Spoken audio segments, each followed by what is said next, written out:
Present. Commissioner Volpe? Here. Commissioner Clark? Here. Bilowski? Here. Alternate Commissioner Carrick? Here. Alternate Commissioner Tobiella? Alternate Commissioner Coles? Present. Alternate Commissioner Ma? Commissioner Here. Vice Chair Selka? Here. Chair Hammersley? Hammersley's here. I did hear from Tessa and Joe. They were both, unfortunately, are not going to be able to make it tonight, but that aside, we do have a quorum. If we could all stand for the Pledge of Allegiance, please.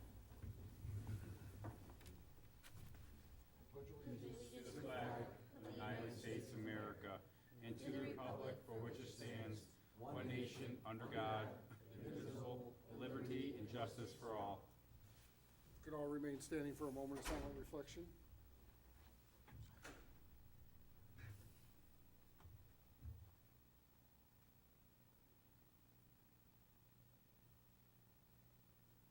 Thank you.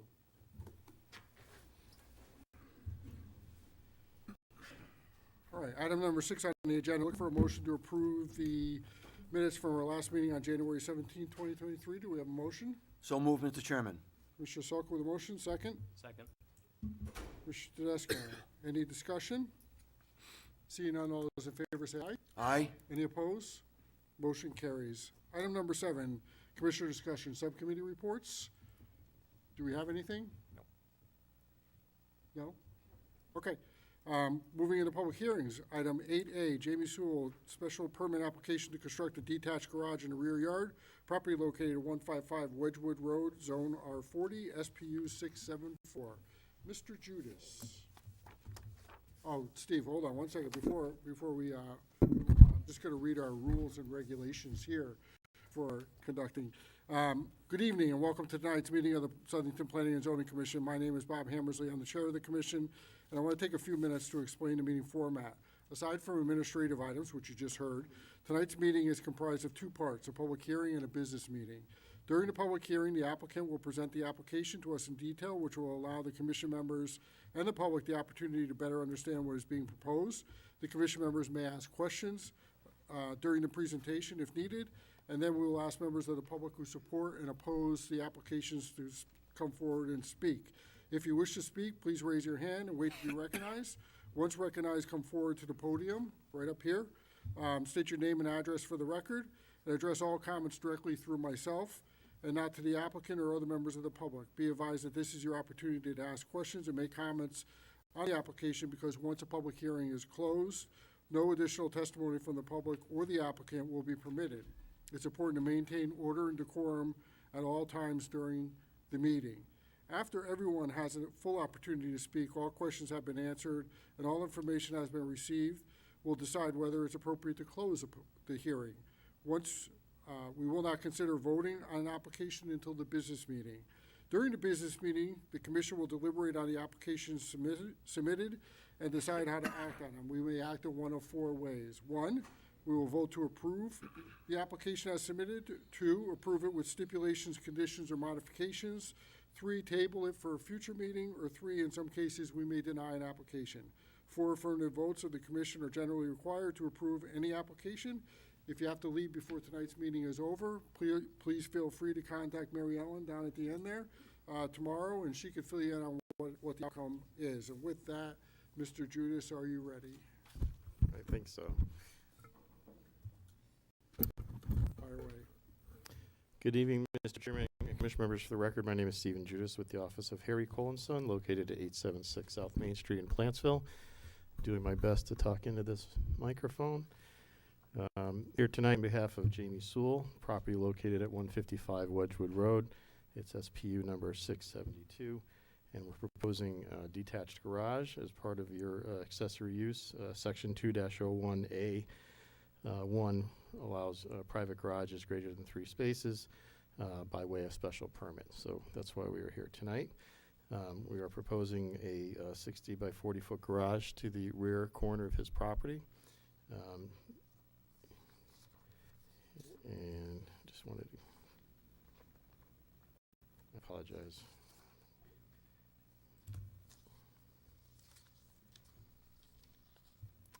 The garage would be located the 40-foot directional facing out toward the street. It would line up, the doors would line up with the existing driveway, and then it would be 60 feet deep.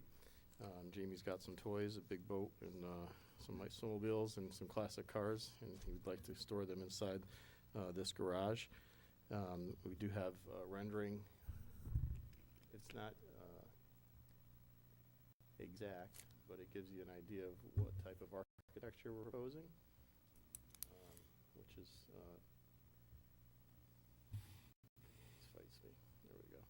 So the architecture of the building would be similar to the house as per your regulations. We have to use the same type of materials, stonework and siding we proposed. This is a little higher than I think your regulations will permit, but this, we want to give you an idea from a finished perspective and an architectural perspective what this would look like, but it would be, the height, I think, would be modified to meet your requirements for yours when we went for a zoning permit, should you act upon this favorably. The property is a R40 zone. It's a 1.5 acre parcel. We're proposing, the regulations allow 1,092 square feet of space, and this is a 2,400. He has an existing 816-foot garage. We're proposing a 2,400 square foot garage. We end up with a total of 3,200 square feet, and that requires us to come before this commission for approval. Jamie spent a lot of time talking to neighbors, getting signatures, trying to make sure he has support from surrounding properties. I know that he has submitted a lot of letters from abutting property owners. I know we do have one letter in opposition, and that is not unusual for this type of application. But we have gone through the process and tried to dot the i's and cross the t's and address any concerns that staff might have. Jamie's here with me tonight if you have any specific questions for him. And I guess I'd open it up to questions from you. All right. Thanks, Steve. Any questions from members of the commission on this application? Anyone? No? Steve, the backyard of this property, what's back there? Are there houses back there? Is it going to be visible from people in the backyard there? There's a good woodland area behind the house. I don't think it'll be visible from any of the properties at the back side. I think again, I don't have the aerial in front of me, but I believe the back goes down towards Flanders. And I don't think that it'll be visible from, I'm trying to see if I have any aerial photographs.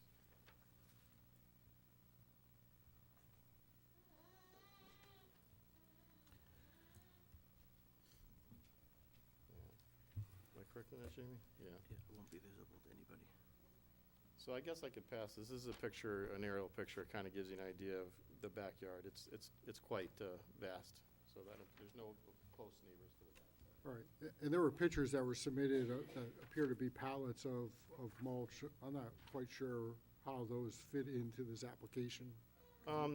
They really don't. I think what the issue was, these were delivered so he could put mulch around his yard. I mean, we buy in bags. It takes a lot of mulch to cover a property like his. So I don't think they're relative, but that's the reason for them. So.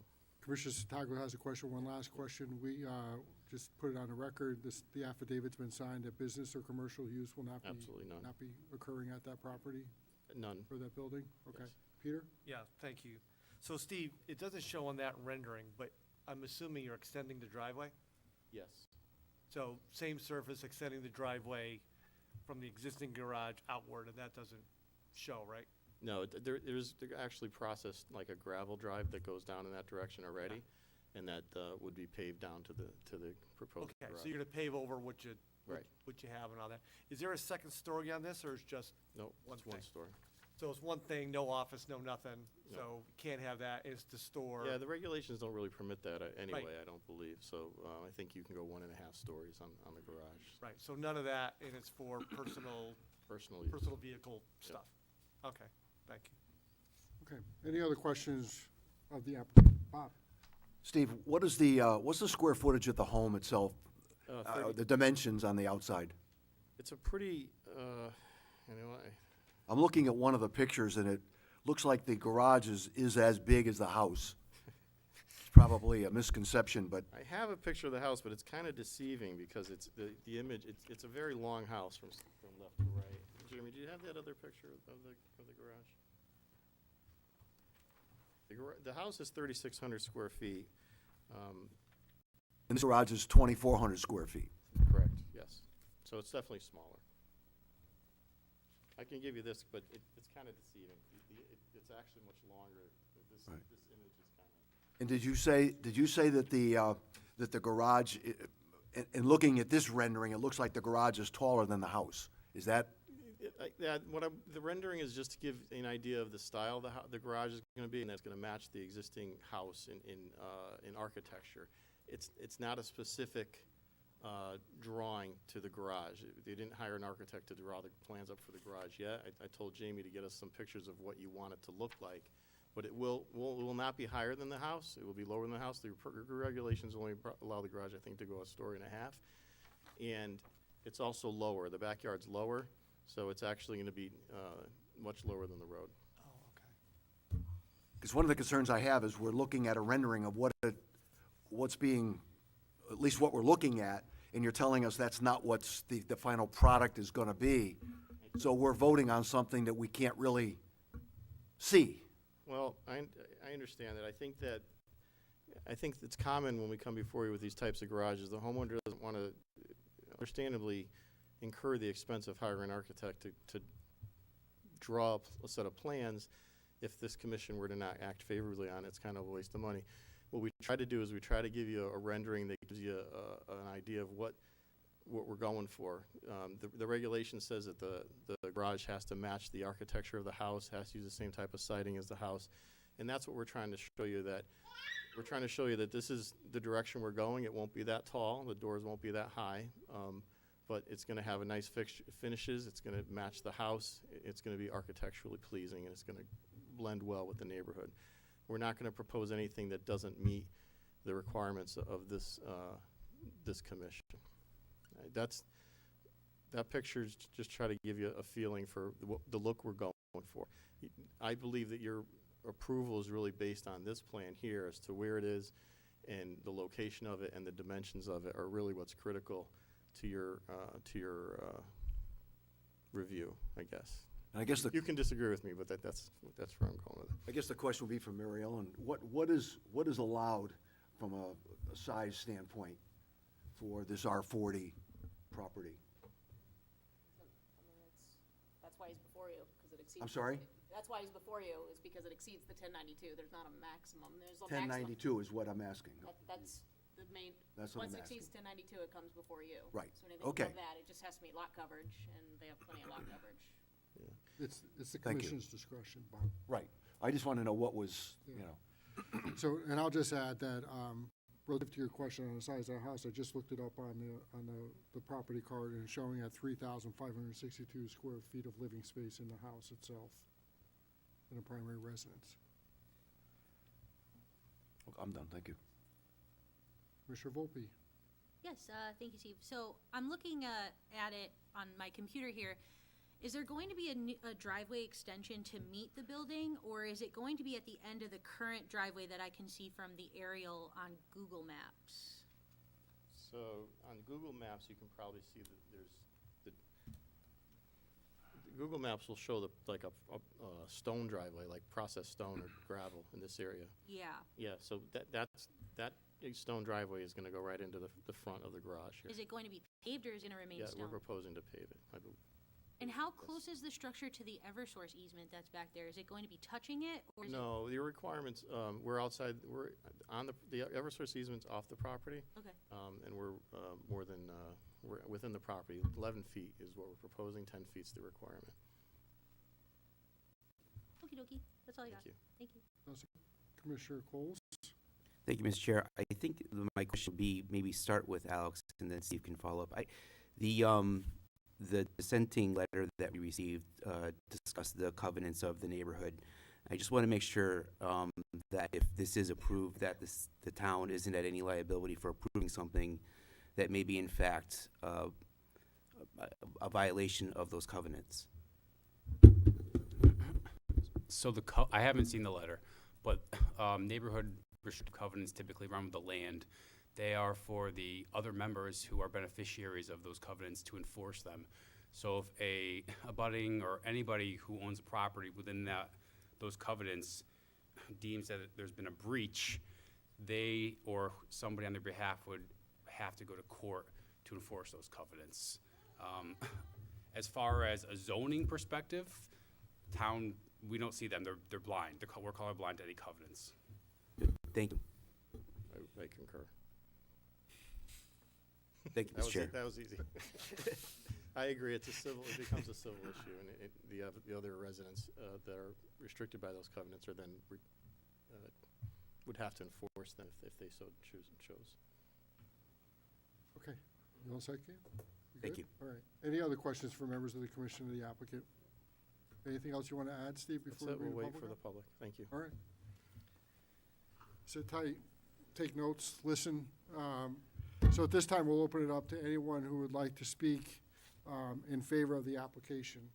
Again, please come up to the podium, give us your name and your address for the record, and share your thoughts with us.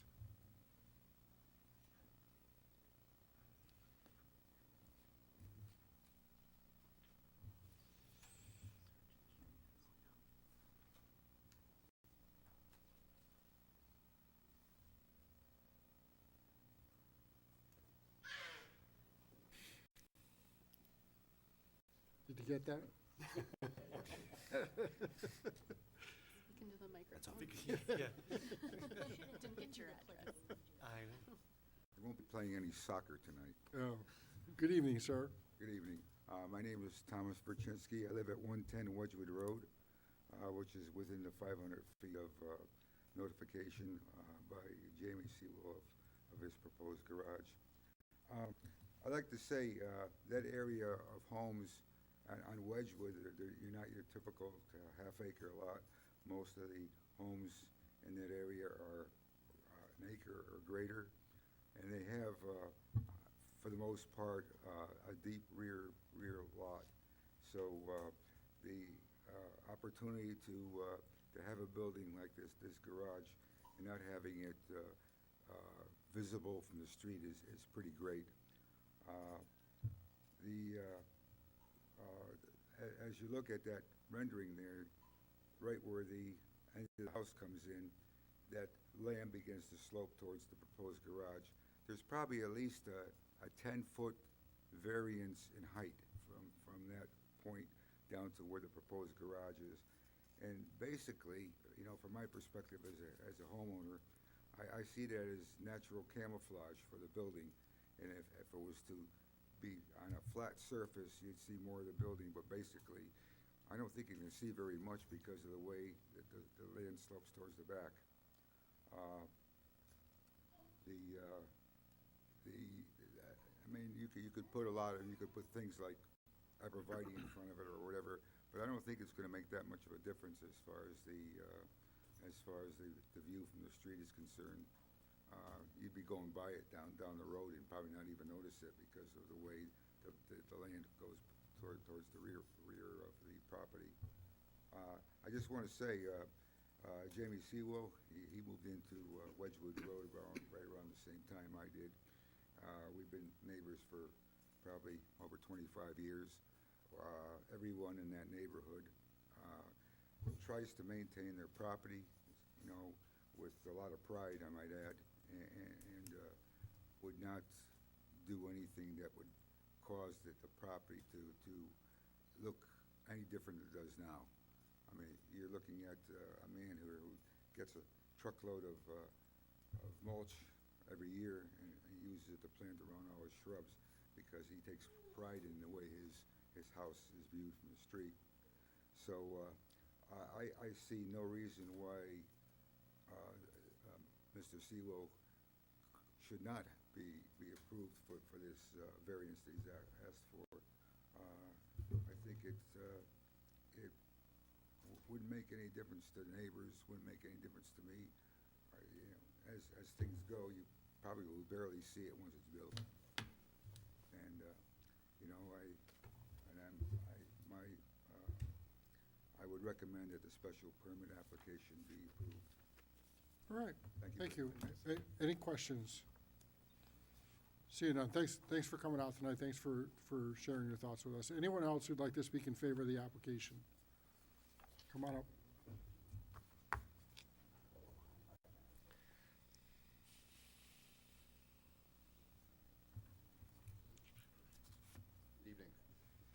My name is Barry Egidio. I live on 301 Wedgewood Road, and I'm also a neighbor of Jamie. And not to just reiterate what was just recently said, but I have to concur with especially the topography of the land and what Mr. Sewell's proposing. It is a structure for sure, but there's no houses behind it. We know we have obviously the power lines. And I've only been there about 4 months. I do go by it every day. But I can tell you by the way it does slope in the back, and I believe Jamie has a couple of cars even parked back there, you can't see them from the street. So I think at best you may see a roof line based on where that is. And I also know how Jamie does keep his property. He's meticulous about it.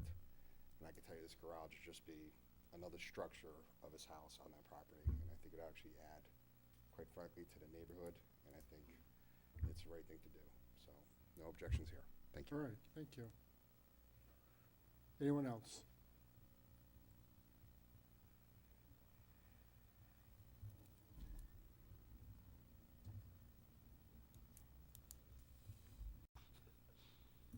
Good evening, Val Guarino, 1432 East Street, but I'm not a neighbor in Wedgewood, but Southington Land Trust owns a property diagonally across from Mr. Sewell, and we have no objection to his application, and Jamie's been a good friend to the Land Trust. He helps us out a lot, so we're happy to support him. Val, you think you can see it from your house? I doubt it. All right, anyone else like to come forward?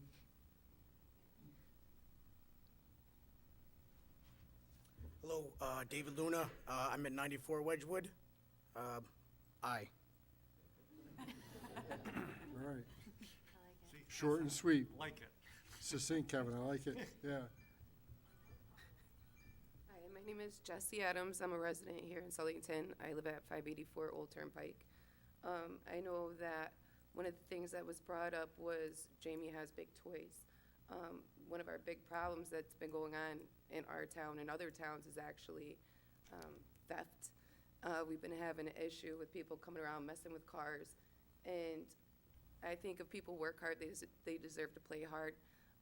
If he has a boat that is almost the height of his garage, you know, it's exposed, so why can't he hide it? Why can't he put it away? I feel like he deserves to keep his valuables and everything that he works for away from people being able to mess with it.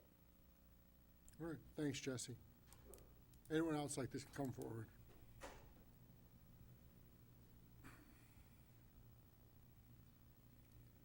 How's it going? I'm Matthew Strasser, 272 Flanders Street. Jamie's business is down the street from me, and that building at one point in time was probably the least attractive building on my street. And now there's more mulch there than I've seen probably anywhere, maybe even at Lowe's.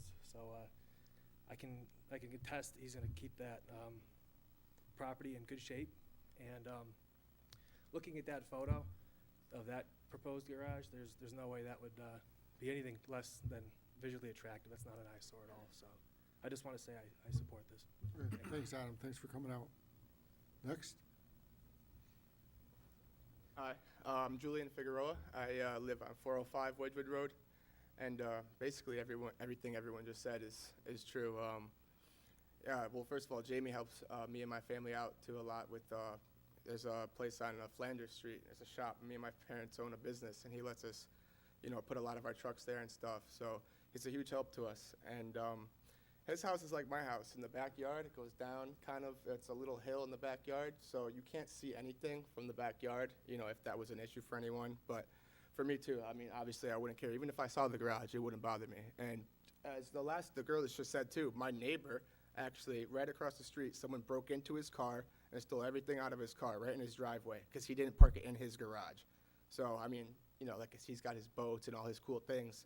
Obviously, you know, it's almost like a target. So he wants to keep it safe, like she said. So, yeah, I mean, there's no point in not letting him do it, especially if you can't see it from the front either. You know, it'd be hidden altogether. So he wants to just keep his stuff safe, and yeah.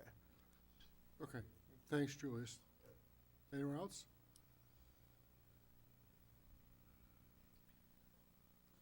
Hello, Robert Hunt, 30 Pondview Drive. Just speak in favor of this. The garage is very aesthetically pleasing for the neighborhood.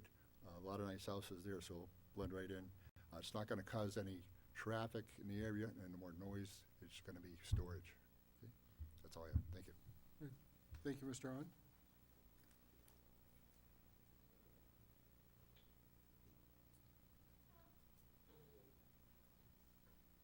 I'm Todd Ritchie, 270 Chesterwood Terrace, neighboring neighborhood to Jamie's Wedgewood neighborhood. I put together a figure. It's a similar property to Jamie's. It's in my neighborhood, it's 36 Sheffield Place, and it has a detached garage. It's actually called a barn, but it's not a agricultural property. It was built in 2008. The barn itself is 1,568 square feet, and it actually has what's considered a garage off of it. That's 576 square feet, so it's about 2,144 square feet, plus it has another story above that's like a recreational area. Similar topography, the driveway goes down. It's right next to the house. It's detached, and I just wanted to submit it for your consideration. I think it was built for storage, hobbying, and indoor recreation. In Jamie's case, it would just be for storage for his proposed garage. Thank you. Todd, if you just leave that, they could just pass it down, so it'll be maybe quicker, so. I figured I'd appreciate it. Yeah, okay. Are you all set? You all set? Okay. Anyone else like to come and speak in favor of the application at this time?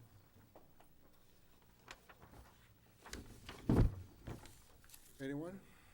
All right, let's open it up. Anyone who's opposed to the application wishes to address the commission.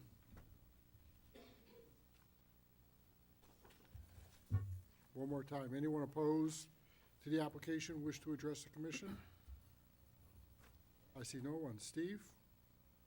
You want to close it out here? Yes. I think, you know, our position is that he's going to build a nice garage. It's going to fit in well with the house and the neighborhood. We did see a few minor comments, one minor comment, I think, from Mr. Capone. I think we addressed that to his satisfaction. And I think we're in good shape. If the commission has any more questions for us, we'd be more than happy to answer them if you're not. All right. Anything you're not comfortable. Any questions for members of the commission? Final chance here. Okay. Okay. Any objection to closing the public hearing? We all set? Yep. Administratively, we're good? Yeah, okay. Thank All you right. for your time tonight. Thanks, Steve. Consideration. Yeah, stick around, we'll see where it goes. Item 8B, Robert LeBray, special permit application for a parent-grandparent apartment to be built in a finished area in the basement of an existing home property located at 84 Whistling Straits Drive, zoned in an R40, SPU 673. Is the applicant here? Yep.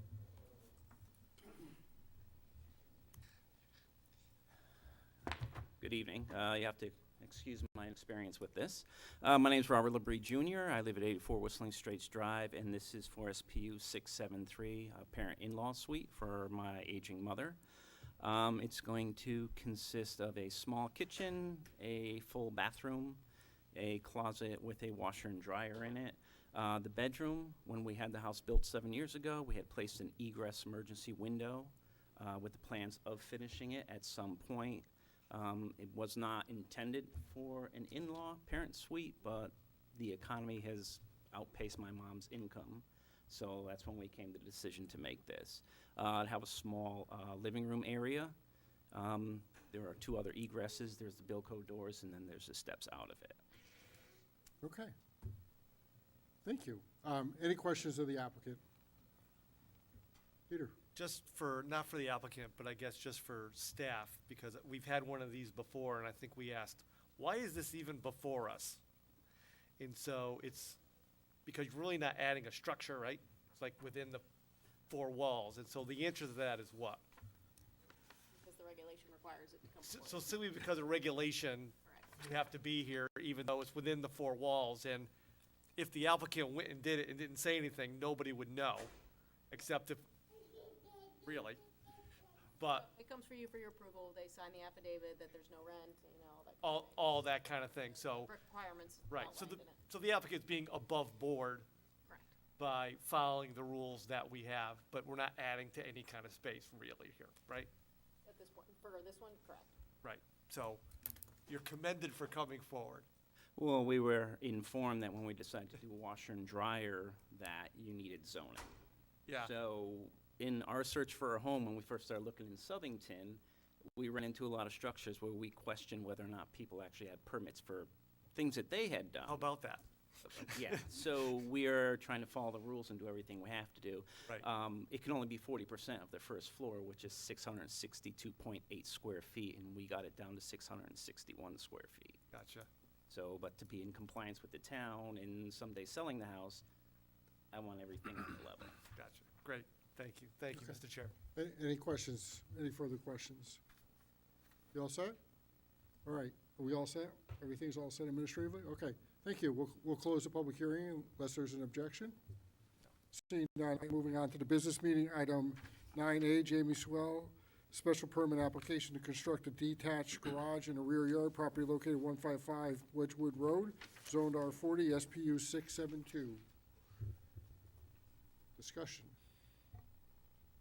I'll make a motion to Commissioner approve. Clark with a motion. Do we have a second? Second. Commissioner Tedesco. Any discussion? Mr. Chair? Peter? The only thing I'll say is in the almost 6 years I've been here, in looking at the letters of support, that's gotta be a record for the number of letters of support we've gotten on anything. So, it's, I wanna say upwards of 100. Or that, if you kind of look and see, I kind of lost count, because I'm not that smart in counting that high. But holy moly, so, good for you on that. I don't think I have 100 friends who would say anything positive about me, so, good for you. I'm sure we can find 100 people. They'd have to pay them. Yeah. Any other comments from members of the commission? Bob? My initial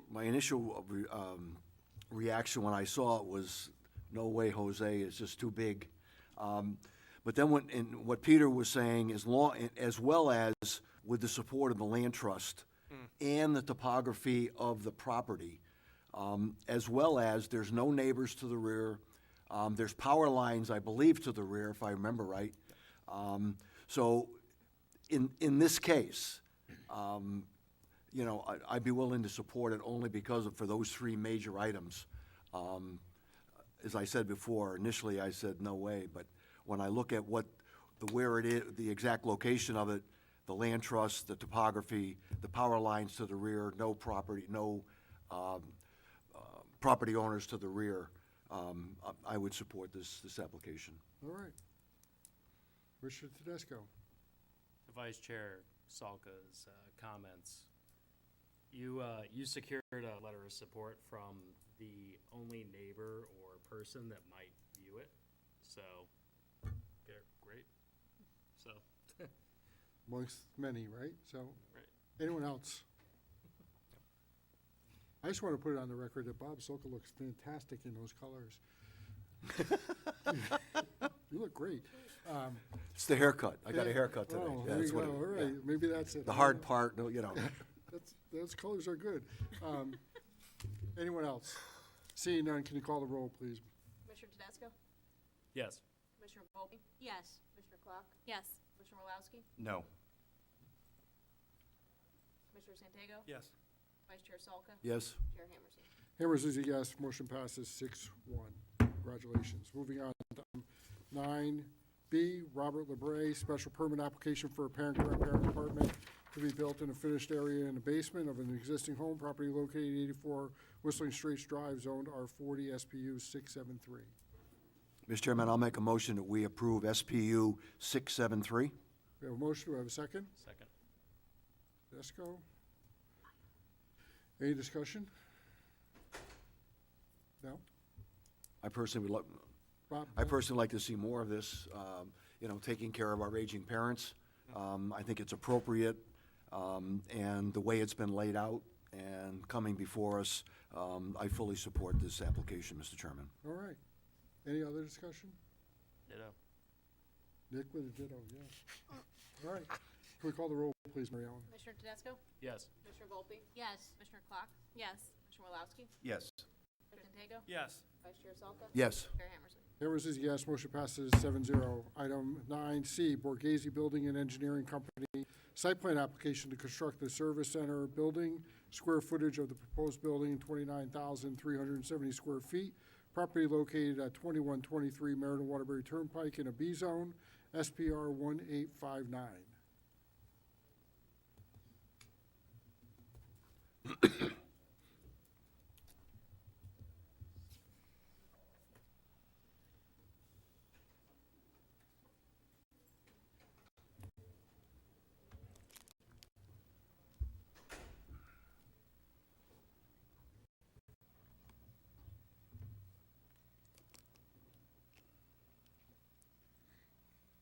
There you go. All right.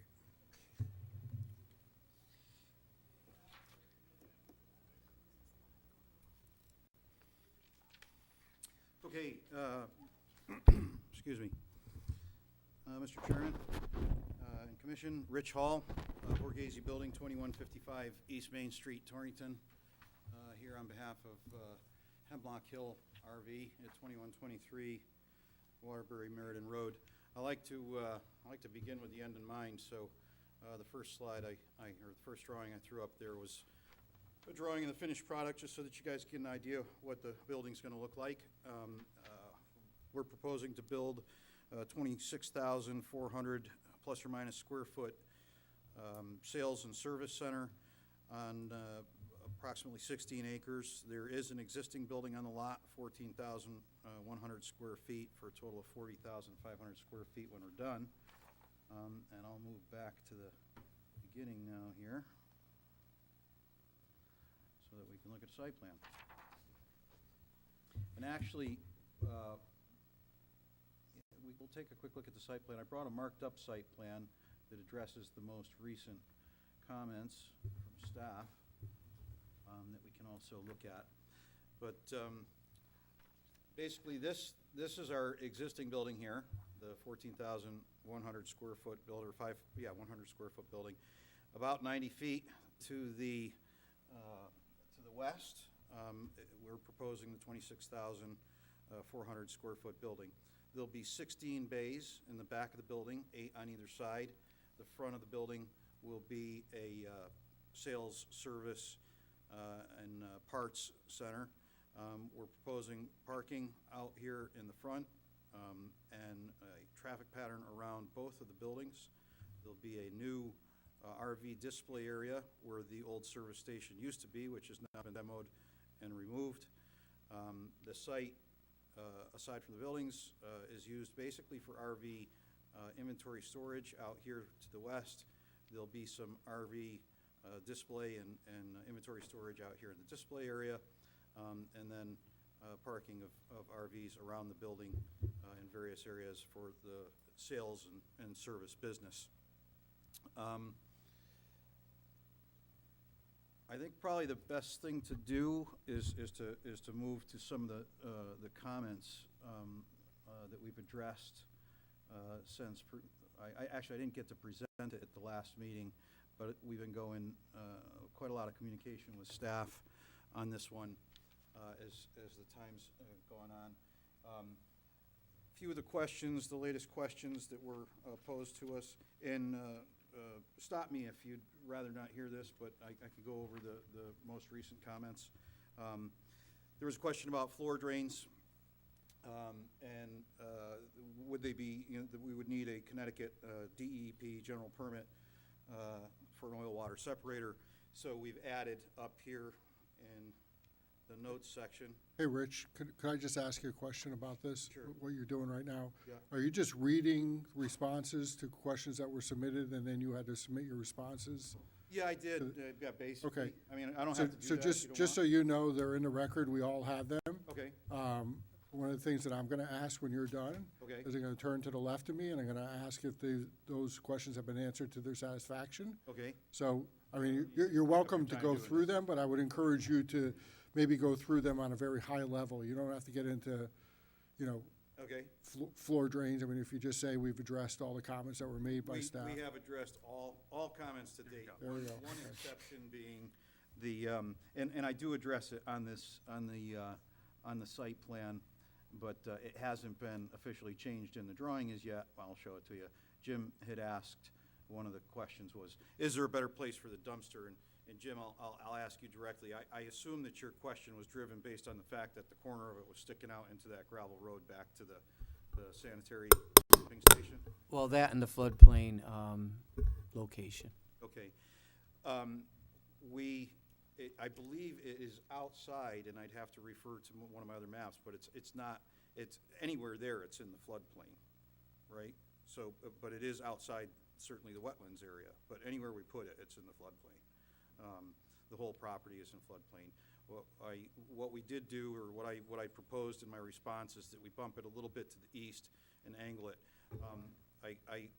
My first response was, when you asked if there's a better location, was just simply to say no, but I think that was a very nice response. So I think that this is the best location for it because, you know, the dumpster truck can get down around the building, get easy access to it without being in the, you know, the working space around the service center and any public spaces out here in the front. So if you have another suggestion or you'd like to see it somewhere else, I'd certainly be willing to hear that, but I feel that's probably the best place. Okay. Okay. So we're in compliance in terms of all of our planning and zoning information. Again, if you'd like me to read the zoning table to you, I can, but it's on the record. So I'd open it up to questions. Do you guys have any questions of me? Richard, you have a very projecting voice, but we have some people up here who are a little bit hearing challenged, one of which is speaking to you right now. Okay. So if we could just make sure that, and the audio system up here isn't quite as good as it is out there. Okay. So just make sure you talk into the microphone. I'll do it. One of the things that I'll note with regards to the application is that sidewalks are required in all B zones in our town. Yes. And you are requesting a sidewalk waiver, correct? We are requesting a waiver. We are showing them on the site plan now, as requested. That was one of the comments. So you'll see them there at the front of the lot. The area, there are no sidewalks in the area currently, in front of certainly the property next door. So yes, we would request the waiver. I don't think there's much foot traffic in that area. Okay. I'm not going to belabor the commission members because they've heard me say this before, but we got to start somewhere, and I'll just leave it at that. So, any questions of the applicant from members of the commission? Bob? Just to clarify something, and I think you said it, but I have trouble hearing. That building is in the front, that's going to be removed? And Yep. you're showing on your plan that it's going to be a proposed RV display area? Display area, that's So correct. the building's coming down, which was an old garage, I guess? Yes, sir. It's actually, it's already down. Okay. It's been demoed. The site needs to be evaluated directly under where the building was. Kleinfelder are gonna go out there, drill some holes in the ground, make sure we don't have to replace any soil before we do our business out there. Okay, and there was one other comment about the where is it here? On the water board, there's still an outstanding issue on the water board? We just last week, Inland Wetlands approved our application. So, I'm sorry, Water Board. Yeah, the one outstanding issue with the Water Board was if you look up here at the end of the water main, where it goes into the existing building, right in this neighborhood here, you'll see a little circle at the end of the water main. We failed to label it as a 2-inch vent. So we just need to add a note. I talked to Eli today, and we're going to have that done before our meeting with the Water Department on Thursday. Okay. So do we need to stipulate that as part of the motion? You could do the final plans and the water board approval. So any revisions included into your final plans. Thank you. All set, Bob? I'm all set. Anyone else with any questions? Okay, It's okay. yeah? Yeah, Okay, Caleb, go ahead. Thank you. Thank you, Mr. Chair. Quick question. So the site itself consists of 2 parcels? No, it's a single parcel. It is, okay. When I reviewed the site from the GIS, it looks like there's two unique addresses. And I was just wondering what that was, but if you're telling me that they are the one, I'm good with that. Yes, sir. Yeah, one parcel. Good. Thank you, Mr. Chair. All right. Any other questions of the applicant? Anything to add? Rich? No, if you guys don't have any further questions, I don't have anything to add. All right. So we'll do what we do now. So we're looking for a two-parter here. First of all, we have a sidewalk waiver that's been requested, so we'll need a motion for that. We would need to have 2/3, which I believe would be 5 votes in the affirmative in order to allow that to happen. And then secondly, we need a motion on the overall site plan. So why don't we start with the sidewalk waiver? If someone is inclined to make a motion on that? Here, I'll start it. All right. On the ones when I say it's okay to not have the sidewalk waiver, they've been private roads or industrial park roads where there's not traffic, it's industrial only or business only, that sort of thing. This isn't one of those cases, this is a major road. So I'm not in favor of that, so I would make a motion to deny. We don't have to make a motion to deny it. You don't or do? No, we don't. We just don't. They need 5 votes to get a sidewalk waiver, correct? Alex, am I right? They require sidewalks, so if you don't vote affirmatively to remove the sidewalks, it requires sidewalks. Oh, so there's no, Yeah. so failure to act, you gotta have sidewalk. Yeah. Got it, Or thank you. failure to get Five five got it, votes, Got it, right. thanks, Alex. So, do we Got have it. a motion for a sidewalk waiver? I don't see a motion for a sidewalk waiver. Mary Ellen, is that enough for you? Never, Alex, is that okay? Looks like we're putting in sidewalks. Okay, so let's move to the second part of this, which is the site plan. Do we have a motion for the site plan? Mr. Chairman, I'll make a motion that we approve FF 272 with the stipulation that we get final water board approval. Any revisions to the plan will be approved by the planning department. All right, well done. Here, we're talking about SPR 1859, Don't you have to do the thing first, then second? Yeah. Both associated. This is I'm the sorry, I'm on the second one, I'm sorry. So, Commissioner Salka, you're talking about item 9C, which is SPR SPR 1859. Thank you. details. Yeah, thank you. Good catch, Christina. I will second that. Okay. Thank you, Okay, Christine. we have a motion and a second. Any discussion? Christina? Yeah, I do, I would like to make sure that it's again by myself as the second, that, I motion for, as a second with, the stipulation that engineering is satisfied, and that final water board approval and any revisions are included in the final plans. Just wanted to get that out there one more time. Okay. And let's ask the question. Everything administratively been addressed to your satisfaction? Just housekeeping items, but I did relay some stipulations to the applicant, so. You If think the we- plan has to be revised, we can have those in order on the Do you plan. think we need to put something in our motion to No, engineering get that done? comments are fine. Covered that Thank with you, the Mr. Chair. Okay. Yep. Okay. So you're satisfied to understand? All right. Any further discussion from members of the commission on this? Seeing none, Mary Ellen, can you call the roll, please? Commissioner Tedesco? No. Commissioner Volpe? Yes. Commissioner Clock? Yes. Commissioner Santiago? Yes. Vice Chair Salka? Yes. I'm sorry, Steve. Commissioner Latty? Yes. And Chair Hammersley? Hammers is a yes. Motion passes 6-1. I got you back though, Steve. I was gonna let you know. Item 9D, Borghese Building and Engineering Company, floodplain filling application seeking to disturb 17,234 square feet of upland review area in association with the construction of 29,370 square foot building property located at 2123 Meriden Waterbury Turnpike in a B zone, FF 272. Mr. Hall. Give me 1 second, I'm having technical difficulties.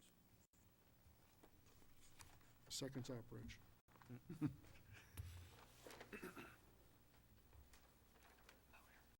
All right, we're gonna wing it. We're just going off the board, but I might have to move closer to it. Some of us old guys don't see that well.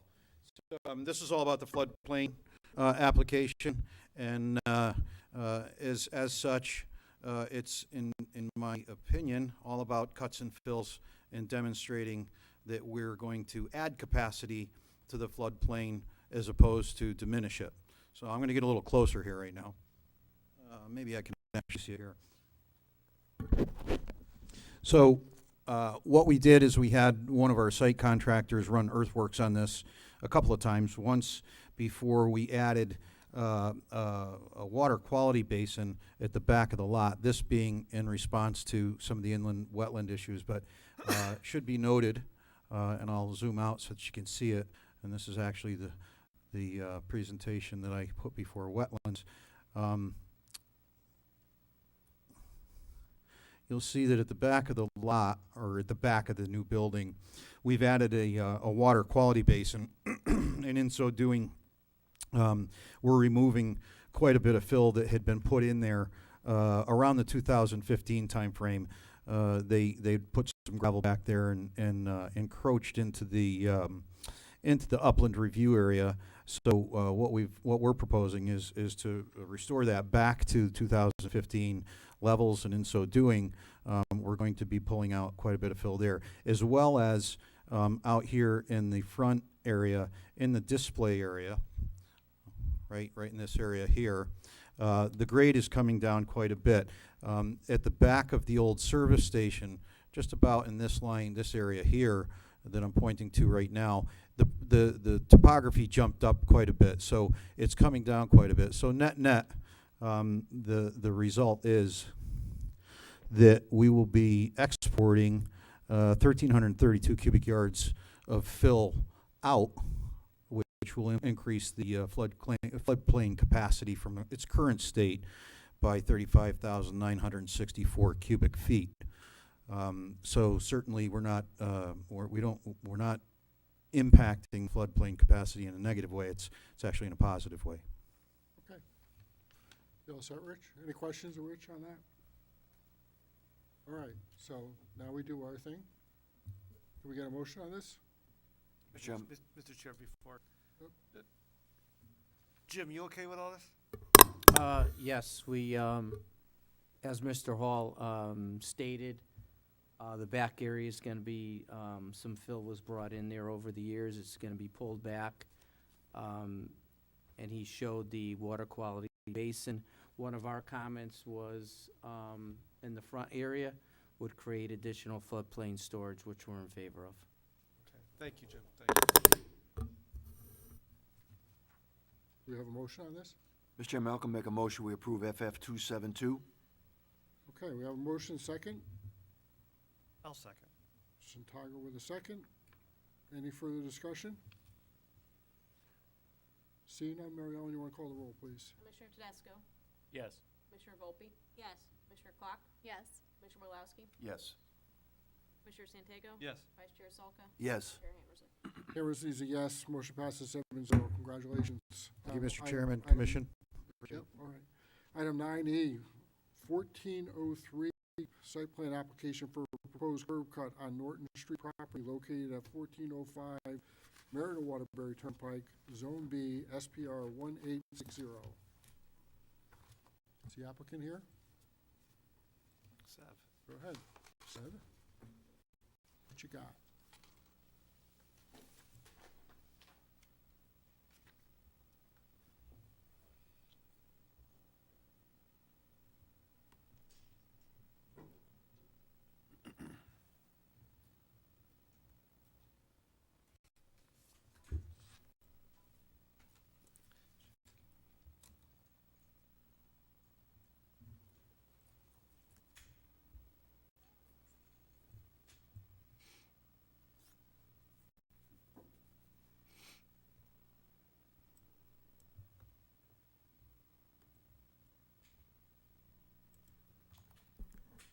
Good evening, Mr. Chairman, Commission members. Sev Bovino, planner with Kratzer Jones and Associates, representing the applicant. The applicant is Superior Product in Milldale. The property is located at 1405 Meriden Waterbury Road in Milldale. For orientation purpose, this is Meriden Waterbury Turnpike. This is Norton Street, which is Connecticut Route 10, and north is up. The property is located at the corner of Norton Street and Route 322 in the northwest quadrant, which is this quadrant right here. It's Zone B. Currently, the property has curb cuts on Route 322 for its retail operation. There's curb cuts right here and at this location. And it has a curb cut on Norton Street right in this area here to accommodate the deliveries, material deliveries. The state of Connecticut is planning to remove the bridge on Route 10, which is right here, and rebuild this entire area, which will extend past the curb cut that's currently there, therefore impeding the access to the facility.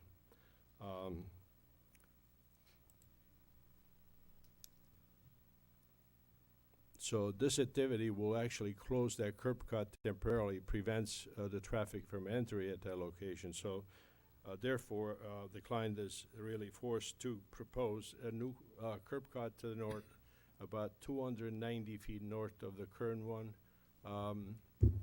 The state will have to approve this location and the geometry of it. The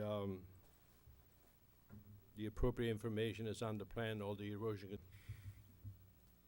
We received comments from staff, we responded to comments in writing, and at this point, I'll entertain any questions from the commission. Okay. Thanks, Seth. Any questions of the applicant? There's sidewalk out here, Seth, correct? Sidewalks are in place. All right.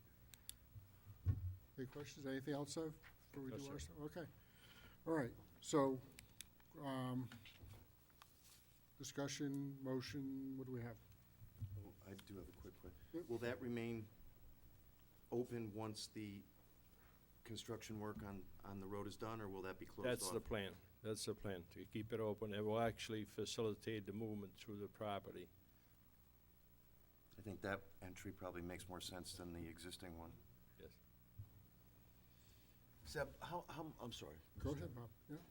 Seb, how much further north is this from the existing one, which runs, along the street and then out?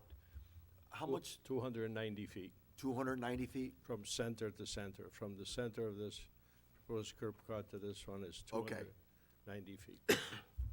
Thank you. All set? Anything else? Have all staff comments been addressed to your satisfaction? Yes, Mr. Chairman. Mary Ellen, you good? Okay, so we're looking for a motion. Mr. Chairman, I'll make a motion, we approve SPR 1860. Commissioner Selka, we have a second. Second. Commissioner Wolowski, any discussion? Seeing none, Mary Ellen, can you call the roll, please? Commissioner Tedesco? Yes. Commissioner Volpe? Yes. Commissioner Klock? Yes. Commissioner Wolowski? Yes. Commissioner Santiago? Yes. Vice Chair Selka? Yes. Chair Hammerson? Members, a yes, and passes 7-0. Congratulations. you. Item 9F, Andrew Florian, site plan application to construct an industrial building, square footage. Our proposed building is 7,452 square feet. Property located at 15 East Summer Street in an I-1 zone, SPR 1861. Seb, I think this is you as well. Mr. Chairman, Commission members, plan requests that Jones represented the applicant.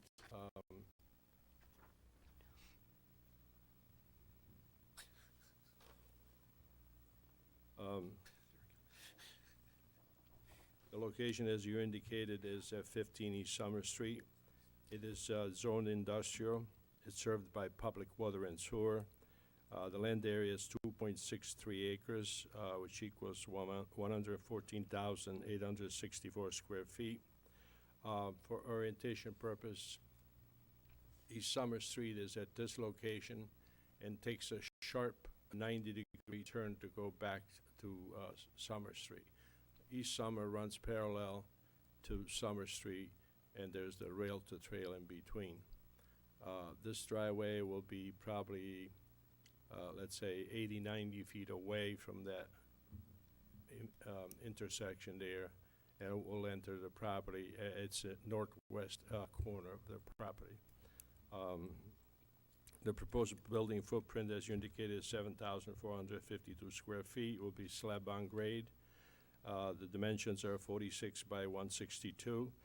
The 46-foot dimension allows us to have doors on both sides of the building, to have like a two-car garage arrangement on both sides.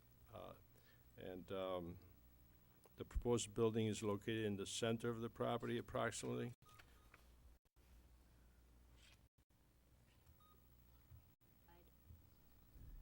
It finally died. The dinosaur finally is gone. It gave us a warning in its defense. I can continue without Yeah? that. if you Yeah, want. keep Go going, ahead, Seb. We have all of it up here, so.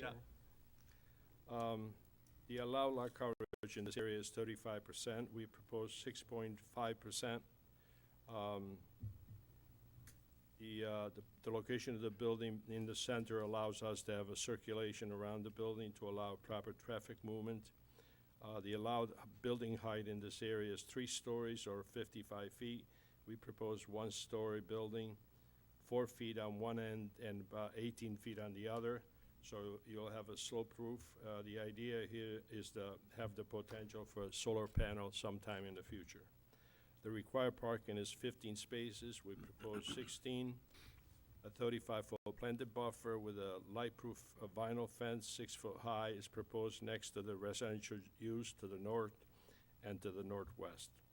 The proposed use is for small users that need a place to park their equipment and have a desk. And they come back to at the end of the day. All lights are proposed to be full cutoff LED lights. The drainage is handled by grass swales and sheet runoff directed to a proposed excavation area in the southwest corner of the property. Desire is achieved at this location. And if you remember the location, the East Summer Street was here. There's an excavation proposed right here, which is in the southwest corner of that property. The excavated area would be landscaped with wetlands-loving plants. A plan is provided in the file for the planting plan. Approvals were received from wetlands and floodplain. Water Department today just sent a letter to staff approving the application. We received comments from staff, revised the plans, and provided responses to address their concern. At this point, if you have any questions, I'd be glad to answer. Any questions of the applicant? Sev, let's talk about the buffer that's required here. It's required a 35-foot buffer. Yes. And staff pointed this out to you, and your response is that there's a light-proof vinyl fence that's being planted or being placed there. Plus plantings. Is that 35-foot buffer remaining, or is it? Mains. So you do have a 35-foot buffer? Yes. Plus from a, the curb plus a line- fence? From the curb line to the property line, 35.5 feet. Okay. Were you satisfied with that, Mary Ellen? You saw the plans, yeah.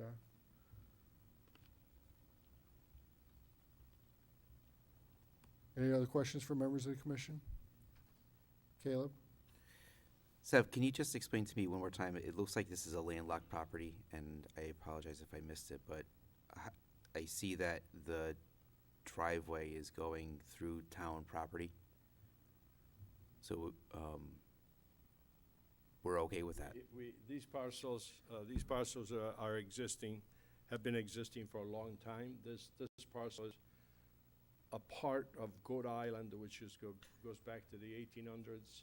There's 2 houses to the north of this, and there's the property that currently is used, is owned by the town, but used to be owned by I believe, the Italian Club or Eunuch or something, where they were planning to do a community oven. But anyway, this parcel goes way back. We provided the deeds indicating that we have the right to enter the property from East Summer Street. Okay. These are in the record. All right. Thank you, Seb. Thank you, Mr. Chair. Okay. Any other questions of the applicant from members of the commission? Nick? What's the nature of business being conducted at this location? This is planned for small business where they need a space to bring their equipment, have a place to make a phone call in the morning, and then come back later at the day when they're done what they're doing. So small business. Understood. It's probably going to be 2 units each business, so like a 2-car garage size, 24 by 23 space. People can take more, but that's the intent. There's a building up front, if you've driven on East Summer Street, in the back of the sandwich shop there, at the bottom of in back of that building. That's a storage building. This would be a little bit better than that. It would not just be storage, it would be some activity there. Thanks. You good? Anyone else from members of the commission, any comments, questions? Anything to add, Sev? No, sir. All right. Do you have a motion on this? I'll make a motion to approve. Commissioner Clark with a motion. Is there a second? I'll second it. We'll ask you with a second. Any further discussion? Mary Ellen, can you call the roll, please? Commissioner Tedesco? Yes. Commissioner Volpe? Commissioner Clark? Yes. Mr. Wallowski? Commissioner Santego? Yes. Vice Chair Salka? Yes. Chair Hammersley? Hammers is a yes. Motion passes 7-0. Thank you. Congratulations. Have a good night. Item 9G, release of an ES bond in the amount of $1,650. Mans Auto, property located at 339 Clark Street, SPR 1831. Jim? Ready for action, Mr. Chairman. Okay. Any discussion? See none, can we have a motion? Mr. Chairman, make a motion, we approve SPR 1831. Motion, we have a second? Nick Tedesco with a second. All those in favor? Aye. Any opposed? Motion carries. Item number 10, administrative items. We have a presentation scheduled from Desegregate CT. There we go. All right. Come on up. We got to reboot our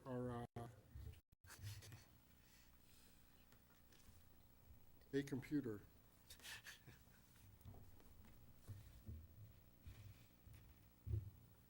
Most recent technology. We have an abacus in the back if that doesn't work. Well, I'll tell you what, while we're on the computer to start up, I don't want to take up too much of your time today. I wanted to try to keep this to 20 minutes. First off, I want to thank you all for hearing me today. So I'm Tucker Sauls. I'm the Legislative Director at Desegregate Connecticut. Desegregate Connecticut is a pro-homes coalition. Tucker, you want to give us your address, just so we have Sure. it for the record, please? I live in Simsbury, Connecticut. I'm not a Southington native. My apologies, but we won't hold that against you. That's so. okay. I think you guys always beat us in football, so, you know. Yeah, we do. Oh, we beat you in more ways than just football, Tucker, but you, that's Looks like okay. I have my slides up. It's okay, yeah. Here we go. Go ahead. She got Right. you up. Thank you. All right. Well, like I said, Desegregate is a pro-homes coalition. The easiest way to say it is we advocate for the building of more diverse types of housing. That means your duplexes, triplexes, what are usually called missing middle. So something between the single-family home and the giant skyscraper. We also advocate for transit-oriented communities. We believe communities are better serviced when they're built with the transit in mind, so around their bus stations, around their train stations. What in more classical kind of design would have been called the streetcar suburbs of the 50s and 60s. Since then, we've gotten away from that kind of development into a more car-centric, single-family, spread-out style. There are some issues with the sustainability of that model, and so we advocate for changes to zoning to build up some of the more denser, ecologically friendly missing middle types of housing. That's basically what we are in a nutshell. Transit-oriented communities are the way we seek to achieve our goals of sustainability and diversity. So, and this is just a little bit about how, especially in Connecticut, we used to see a lot more mass transit as a part of the everyday life. So streetcar suburbs, trains, buses. All right. So one of the things people say when we talk about building communities up around transit is they say, well, Connecticut doesn't have that much transit. While a lot of places have middling to low efficiency transit, the idea that we don't have it in Connecticut is not correct. There's a lot of 40 million plus annual rail rides, 42 million annual bus rides a year. And a lot of our, especially our center corridor, is built around these CT fast track lines, metro lines, what have you. So while it can always be improved, we do believe that there is enough transit to move a good amount of people, a good amount more people than currently are moved in Connecticut. So if you're familiar with our organization, we did try to pass a bill last year that would have essentially, and this is last year's bill, not this year's bill, that would basically said that if you have a transit node or a train station in your town in a 1/2 mile radius around that train station, you have to upzone for higher density. That's what our original approach was. There were a lot of issues with that, and a lot of folks really didn't like that. So we've a little bit went back to the drawing board, and we realized that the one-size-fits-all half-mile around transit, well, one, it put some people in wetlands, put some people in the ocean. It didn't make a lot of sense. It also didn't allow the local planning commissioners to be active partners in the planning of these kinds of zones. While we do believe these zones are effective, if the local planners aren't involved in it, they're never going to be as effective as they could be, and it's frankly not fair to the municipality to force that on them with no say from their constituents. So that leads us to our new approach, which is Work, Live, Ride. This is going through the Planning and Development Committee now. It's going to be raised shortly as a committee bill. We don't have a bill number for you yet, but we expect to get that this week. All right. So the framework of Work, Live, Ride is an opt-in framework instead of an opt-out framework like you saw with maybe an ADU bill, right? So if you do nothing in this town, nothing happens. You don't opt in. Now, if you decided to opt in, that would be up to this board in a simple majority vote. And by opting in, you are committing to building a transit-oriented community node around some of your bus lines in this case. You would be then given access to this Office of Responsible Growth. The Office of Responsible Growth, as it exists right now, is a fairly small organization with a very small department with a very limited, with limited funding, limited in size and scope. One of the things, and we'll talk about this a little later in this presentation, is we'd seek to build up this build up this office so that it would be have some full-time planners, increase the funding for its transit-oriented development fund, which currently exists but is rather small, and then they would then work with the local P&Z to help you plan for, design, and fund this transit-oriented node. So here we are. So this goes into a little more of what I just said, just how this, how the ORG will interact with your P&Z. Begins in the planning and design phase. It funnels state discretionary funds to the community so that it can build the actual improvements needed for increased density. So your sewers, improving sewer systems where needed, remediating brownfield sites where needed. This makes it a lot easier for you to get these kinds of discretionary funds. As they exist now, there's a lot of red tape. They're very confusing. In fact, when we were researching this bill, we found ourselves very frustrated in trying to figure out exactly what funds went where and how to access them. So this would funnel all of these funds through one organization, so you have a one-stop shop. It would also assist in identifying potential projects for affordable housing. So one of the big advantages of this is if you, like many towns, are struggling to achieve a 10% affordability to get a moratorium on 830G, this is a great way to build up affordable housing in a smart way with state assistance. So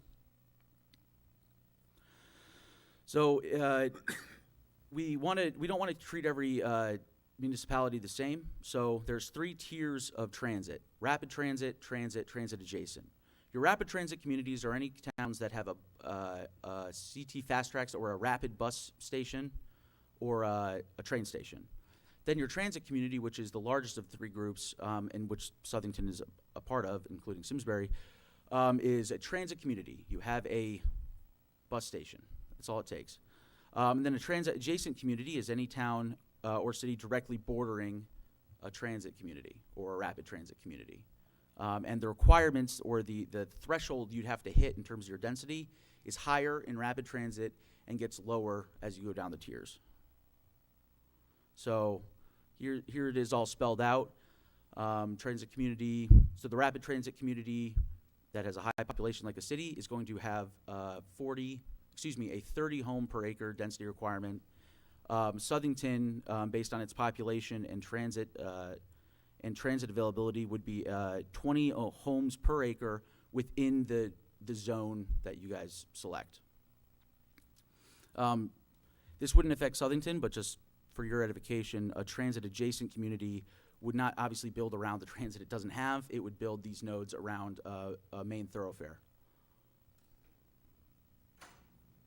So this is just going a little into more into what you guys would be looking at.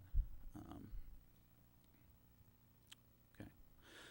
So these TOC districts have to meet certain criteria. One of the things we're really proud of is the criteria of it being of a reasonable size instead of previously where it used to be a half mile. Now you might wonder, well, who decides what a reasonable size is? And the answer is you.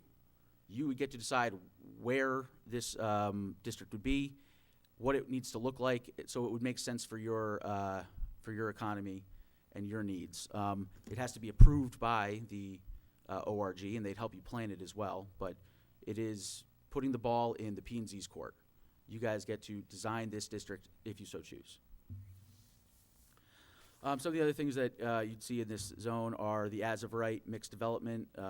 You're going to see affordability requirements that are based on, right now, the Chifa housing market score.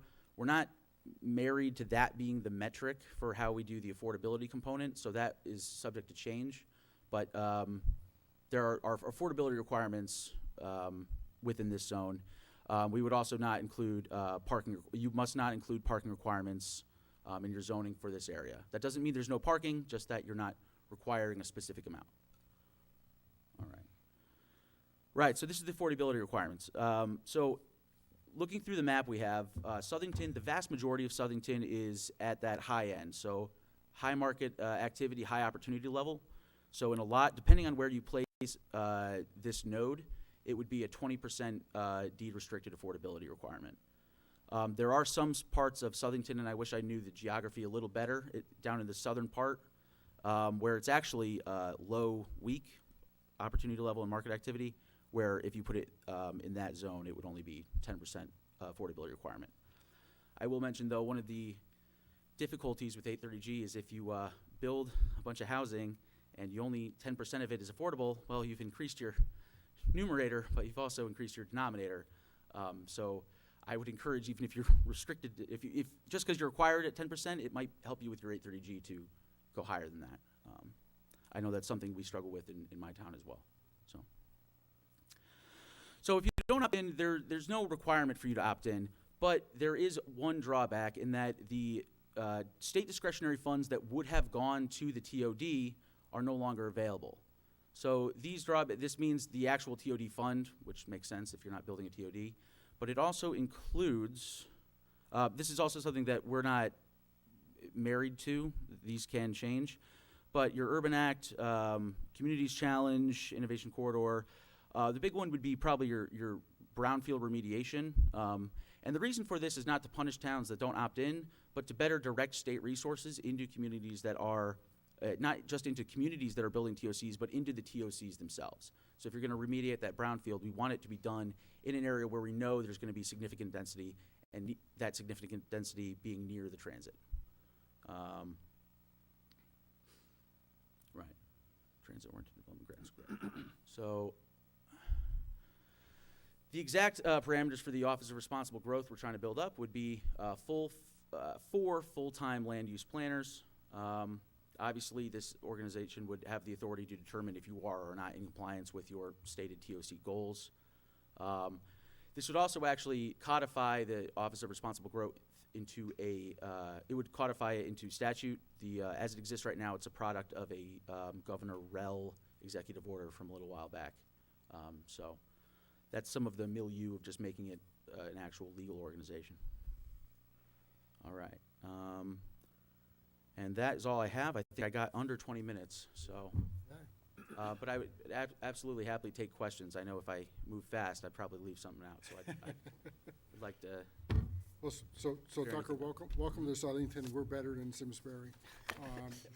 But having said that, if you followed any of the conversation on affordable housing occurring in this committee, in this commission, one of the things you've heard me and others say is that we want to engage in a conversation about 830G and the way the state statute reads with affordable housing, and how it doesn't really work, in our opinion. So that's not really what we're going to do tonight, I don't think, but I just want to lay the groundwork on there. I did have a question about whether the funding would be contingent. I think you answered it during your presentation, be contingent on meeting certain conditions, such as hitting at least a 10% community-wide affordable housing component, which is what the state statute currently requires in order to escape from the perils of 830G. And I think that you hit that. And one of the things that you mentioned in one of your slides was that in certain parts of our town, you'd be looking for 20% within that district. Right, just within the zone, not within the entire town. Within that zone. Because I'm curious on the 10%, 20%, 18%, 15%, 70%, where's that coming from? Well, Massachusetts passed a similar bill. I think they mandated just the 15%. I think I was, unfortunately, I'm a little bit of a newer hire, so I wasn't there for all these conversations when they were happening. But it's mostly based off the Massachusetts model. We're trying to build up higher density where the better transit exists. I wish I had more of a mathematical answer for you, but that's... So it's somewhat arbitrary, is that fair? I wouldn't say it's arbitrary, but it's not totally mathematically determined, I'd say. Okay. Yeah. Okay. I'm not going to beat a dead horse on that one, but okay. And then, you know, I was encouraged when I read the presentation that was provided to us earlier and sort of how you started this off, that you recognize the individual communities and the value that planning and zoning commissions do provide. We are an elected body in this town, unlike some other communities in our state, such as New Haven or Hartford, not to pick on any, but those are appointed planning and zoning commissioners who pretty much comply with whatever the chief elected official in those towns would like them to do. And in fact, one of your founding members used to be a planning and zoning commissioner chair as well. But then you started talking about withholding what we're calling discretionary fundings, like municipal grants and brownfield remediation grants. And I think that I'm not going to quote you, but to paraphrase you, you said to better direct funding to communities that comply. And again, that's a paraphrasing of what you said. But if we don't comply, if we don't opt in, then the stick that gets held over our head or any other community that chooses not to opt in would be redirecting money that the town of Southington, in our case, currently gets, whether it's brownfield remediation, whether it's any urban act or housing or economic growth, Main Street investment funding, which is a great sort of funding, or any TOD funding. Any of that funding we're not eligible for as a result of opting out. Am I understanding that correctly? No, that's correct. The balance we wanted to achieve here was that we're not trying to hit a town in its pocketbook to where we're taking away things that would are used in the everyday maintenance of the town. But in terms of like your economic development, that's what we want to focus around transit. So community not developing around its transit would have to pay for it itself. Okay, all right. Any other questions, comments for Tucker? Sorry. Trevor is on my mind for some reason. I work with a Trevor, so. Steve? Yes, my question, so you're looking to build these zones or nodes around transit areas such as the bus line, so that you're basing this development of homes and housing around a bus system that virtually is unused right now. So that's where I'm having a little, you're going to mandate things, you're going to withhold money, but you're basing it on a ridership that is marginal, to say the least? Well, we would hope that building around this bus station would increase its ridership. Creating homes in areas that I think you're kind of going almost backwards. I don't know. So if no one lives around the bus station, we don't think people are going to go to it. Even if you had, because if you have to drive to the bus station, well, you might as well just continue that journey to wherever you were going to go. Part of transit-oriented development is allowing for people to get out of their car, reducing traffic and all the other negative externalities that you're going to see through having so many cars on the road. We want them to use the transit. That's what it's for, essentially. So we'd like to increase ridership. And while the bus system might not have that much ridership, I would argue that you can't judge how many people are going to use a bridge by counting the number of people who currently swim. Because it's so difficult to swim across the river, little old lady doesn't do it, but she would walk across the bridge if it was built. Not to disparage the swimming abilities of little old ladies. Which you just did, but yeah. I'm kidding with you. I'm trying to keep it lighthearted. You all set, Steve? All set. Jen? I'm curious, where do you see this happening in Southington? Well, around your bus stations is like the only answer I can really provide. It would really be up to you to decide where you wanted it. So it can be around any one of your bus stations. It doesn't have to be around all of them. So what if there's no land to build? So like, did you, before you come, do you research the town and see, hey, this would be a viable option, or we're just, it's kind of like plopped in our laps, like, hey, you figure it out, and then if you don't opt in, that's your problem. Well, we took a look at your population, your type of transit, in terms of doing a whole, we do a lot of walk audits and stuff, though I don't know that we've done one in Southington. Yeah, because I'd be interested in Sure. seeing that. Well, so Desegregate not only advocates for policy, but we're also organizers. We conduct walk audits where we assess, usually for pedestrian safety around nodes of transit. We could come to Southington and perform a walk audit so you could see where it might make sense to link up pedestrians to their transit.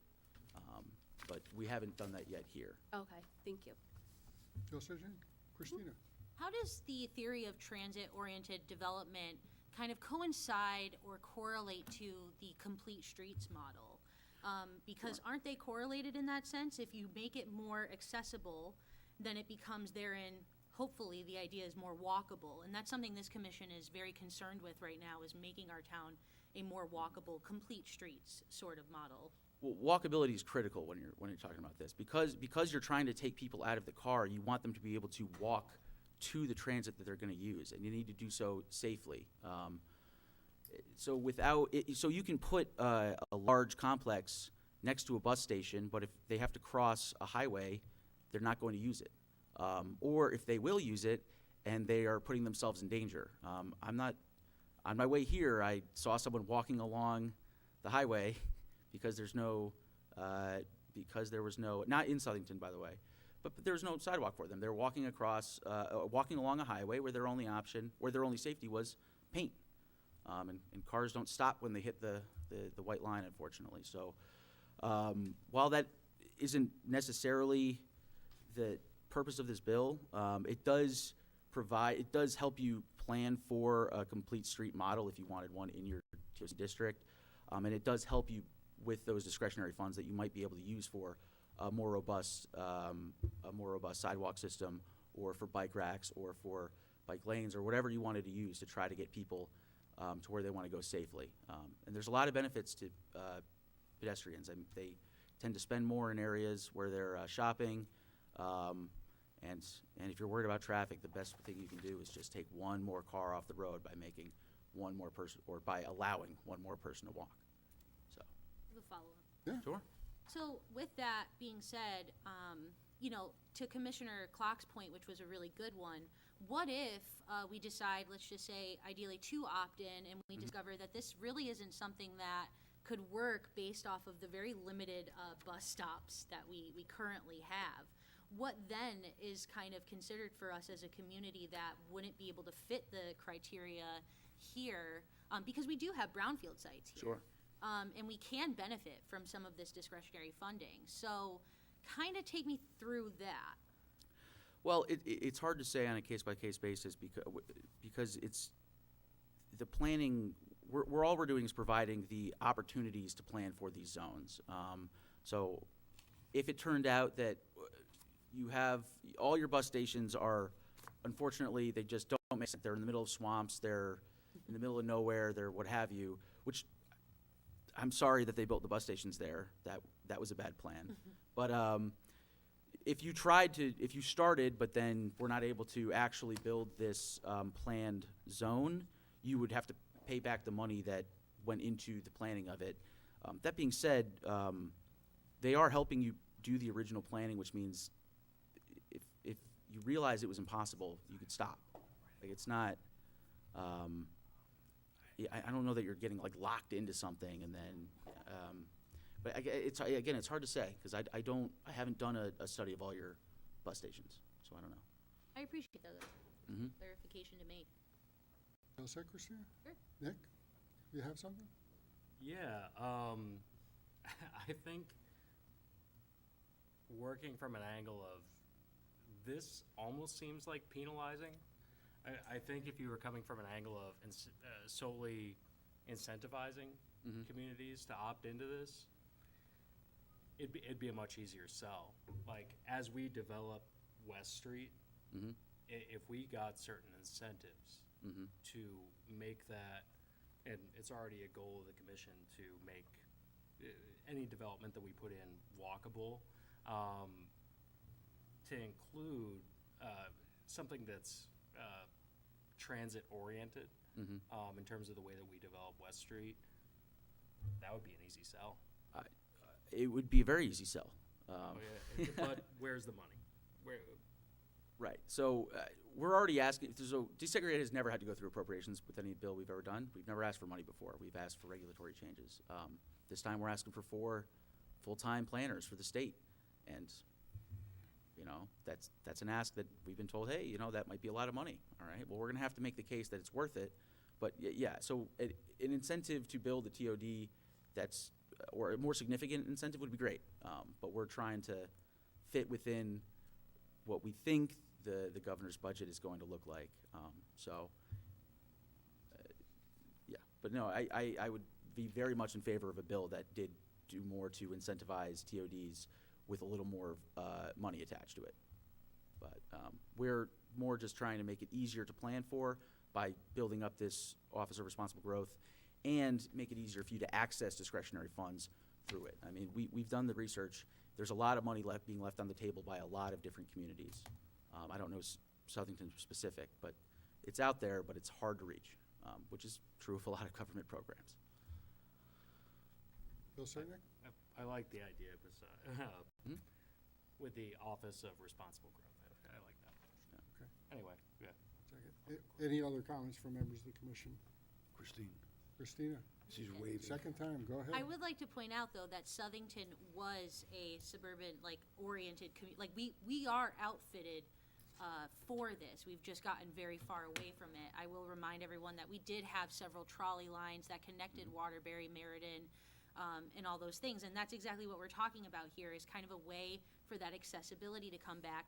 However, we don't have a bus station, we don't have a train station, and if you look at the CT Transit bus map, we have 2 lines that really come through our town, and they're connected via commuter parking lots. That's how people get on these buses. It's a park and ride kind of thing. So when it comes to Southington, I think we actually have more work to do to get the community to be in favor of more transit options here before we would even be able to do anything like this, which I'm in favor of something like this. I don't know about all the stipulations that come with it, but it is necessary, especially as we see a new generation come in that is for more transit options, that needs them as we continue to, I could go down the climate change thing. We could talk about all of that, but accessible transit does need to happen in Southington before this could happen. I also agree. Unfortunately, Desegregate is a zoning organization, so we're not a transit organization so much. But yes, I would love to see much more state investment into our various transit nodes. One nice thing, there's a concept of inducing demand, is that you're right, and I'm sorry, I forget who said this, but that the ridership, Commissioner Wolowski, the ridership is very low, so I don't think we're going to overload the transit services here, but if we build more and increase the ridership of these transit services, it becomes a much easier sell later down the road to continue to expand those transit services, to get a couple more buses so the frequency is higher. Constructing something more like CT Fast Tracks around, which are very fast, very convenient. You can get from Hartford to New Britain like that, and right now for free. It's a great way for a lot of people to get around. So that's another one of the goals, but it's not in the bill, but that's what we hope to see in the future. I'm glad you brought that up, that that this community used to be more of a streetcar suburb. Yeah. There's a common adage in the United States that America was built for the car, but that's not true. America was bulldozed for the car. If you ever take a look at a picture of Hartford, Connecticut, before 84 was put in, it was a thriving, beautiful city, and they bulldozed half of it to put in 84. So. I also could go in with that, but yes, What, that Hartford's a beautiful city? Yes, Yeah. but also Despite that the the highway bulldozing. destroyed the American landscape. But that's a whole nother discussion, and you can hit me up after for that. Yeah. I think you and I listen to the same podcast. Dwight Eisenhower might have something to say about that, but, Caleb. Thank you, sir. So I kind of want to echo a little bit of what our colleagues had said. But first, I'd like to say that, I'm a great believer in transit-oriented development. My day job, I work in New Britain.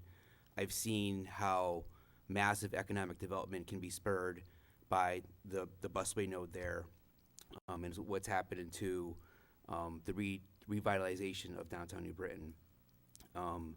We don't have those challenges here in Southington, but I still see that as an advantage. However, this bill makes me a little bit nervous on, again, what my colleagues have said, that, it seems like there's a lot of stick and not enough carrot in this thing.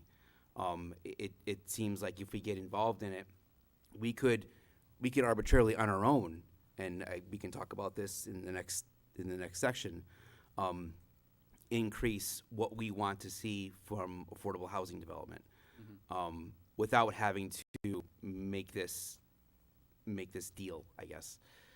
So I'm concerned about it. I think it's off to a good start. I think that moving forward, you did say that you're a zoning organization, but I think that when you come to pitch something like this, when it is transit oriented, you need to have somebody transit with you to kind of help sell that part of it, because we're looking at bus schedules here in Southington, which we don't have. It falls flat. So, proposals to come forward to any other community that you want to sell this to, I think that would be really helpful. Well, I thank you for your input. I appreciate that. Sure. Anyone else? That's it. Can I ask a clarifying question? Sure, Alex. Thanks for coming out again tonight. Just, my question is, the only two bus services or transit services that I know of, Southington has, I think, Commissioner Volpe said there's 2 park and rides. Mm-hmm. I'm not gonna hold you to this, but does your bill as drafted, would a park and ride be qualified as a bus station where we'd be able to build around? I think that depends on the frequency. The ORG would determine exactly what category Southington fell into. We have looked at Southington and done our best with the research, but the state is the kind of the ultimate decider of what qualifies for what. So eventually that would be up to the ORG. It could be that we have in our assessment here misunderstood the quality of the transit in Southington, or rather the frequency of that transit, and that Southington's actually a transit adjacent community, which would reduce your it would reduce the density requirements of your TOC district. So either way, we would be able to opt in under the current regs, either as a transit adjacent, or if those 2 parking rides somehow qualified. And how would we know if they qualify? After we opt in, or are there gonna be regs published that will be very clear as to what qualifies or not? That's a good question. It's a little hard to say without the ORG having been kind of established and built up. So I don't know that you could legislate that level Be of like an detail. executive reg? Say it again? They'd probably publish regs, I the would, ORG. I would imagine they would publish regs. But That's a good question. We can look into maybe putting that into the bill language. Yeah, 'cause I like think that said, would where- help the members, because they have no idea if we'd even qualify until after the bill's passed, which I think there's a lot of concerns that I've seen. Like So- specifically, what does local bus route mean in this context? Because does that mean transit throughout the town itself? Or does it mean, you know, a bus stop to transit out of the town? That would help us. So we kept it very basic. It's a town or city with at least one bus route, meaning that if it doesn't really matter. If it's out of the town, that's a bus route. If it's for getting around town, it's a bus route. Now, that doesn't mean like the bus is used for like retirement communities where you're trucking people around like that. It has to be like a general purpose bus route. And that being said, to be clear, this is what we're looking at, or rather, this is what we want to see happen. It's not what will absolutely be the regulations put forward by the ORG, right?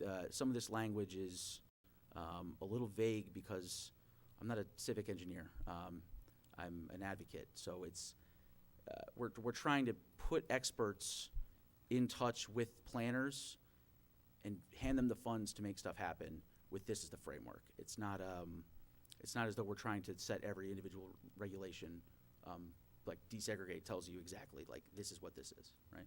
Well, I gotta throw you a bit of a life preserver here, Tucker, right? Just so everybody understands, this is not even a proposal that the legislature has even raised to date, as Tucker mentioned. So we're receiving a presentation by a group of people who have been very vocal in our state about a proposal they would like to see raised and ultimately passed and put into law. There are many, many steps that are going to occur between now and then, and there, you know, it is populated with many pitfalls that require a lot of things to go their way in order for this to get there. But I appreciate, Tucker, you coming out. Anyone have any other questions? And I appreciate your group, and I'll say it publicly, as I've said before in front of this group. I encourage a conversation. On your last session, lessons learned, there were a number of bullets there that I think are very important.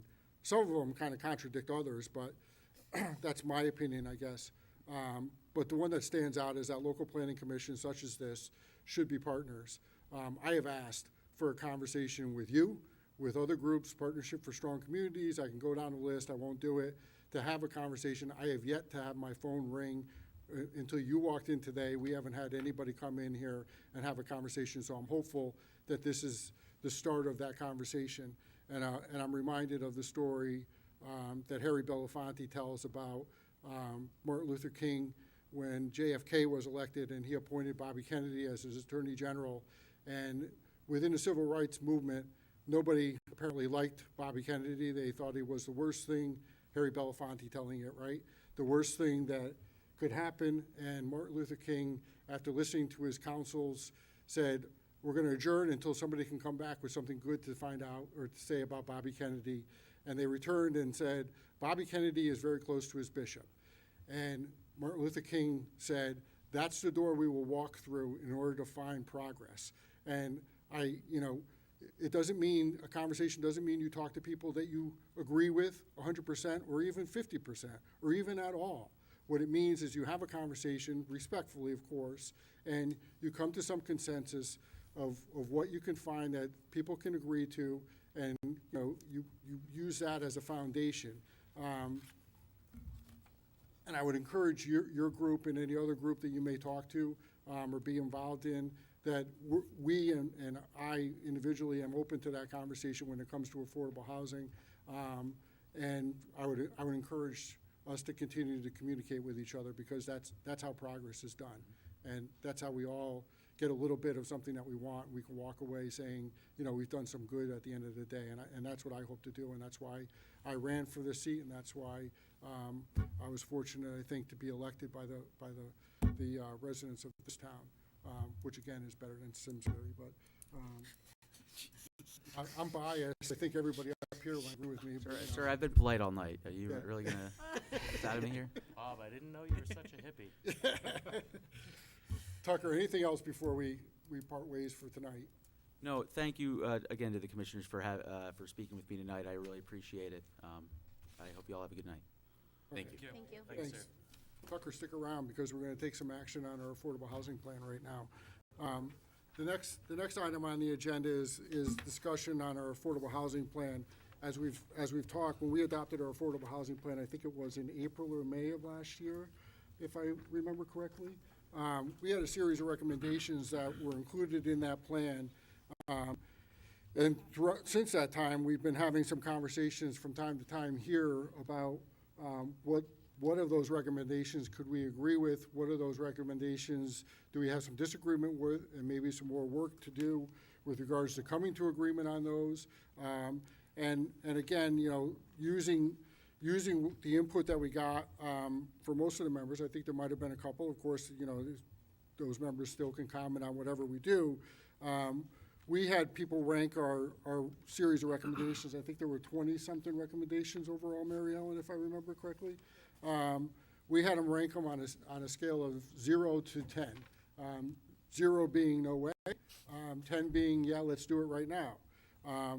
And Mary Ellen provided us with a spreadsheet of those recommendations and their scores and totaled that up to an average. In the interest of looking at ones that are ones that probably we can reach some consensus on, I thought we would start by having a conversation about those recommendations that received an average rating of 8 or above, of which we have 3.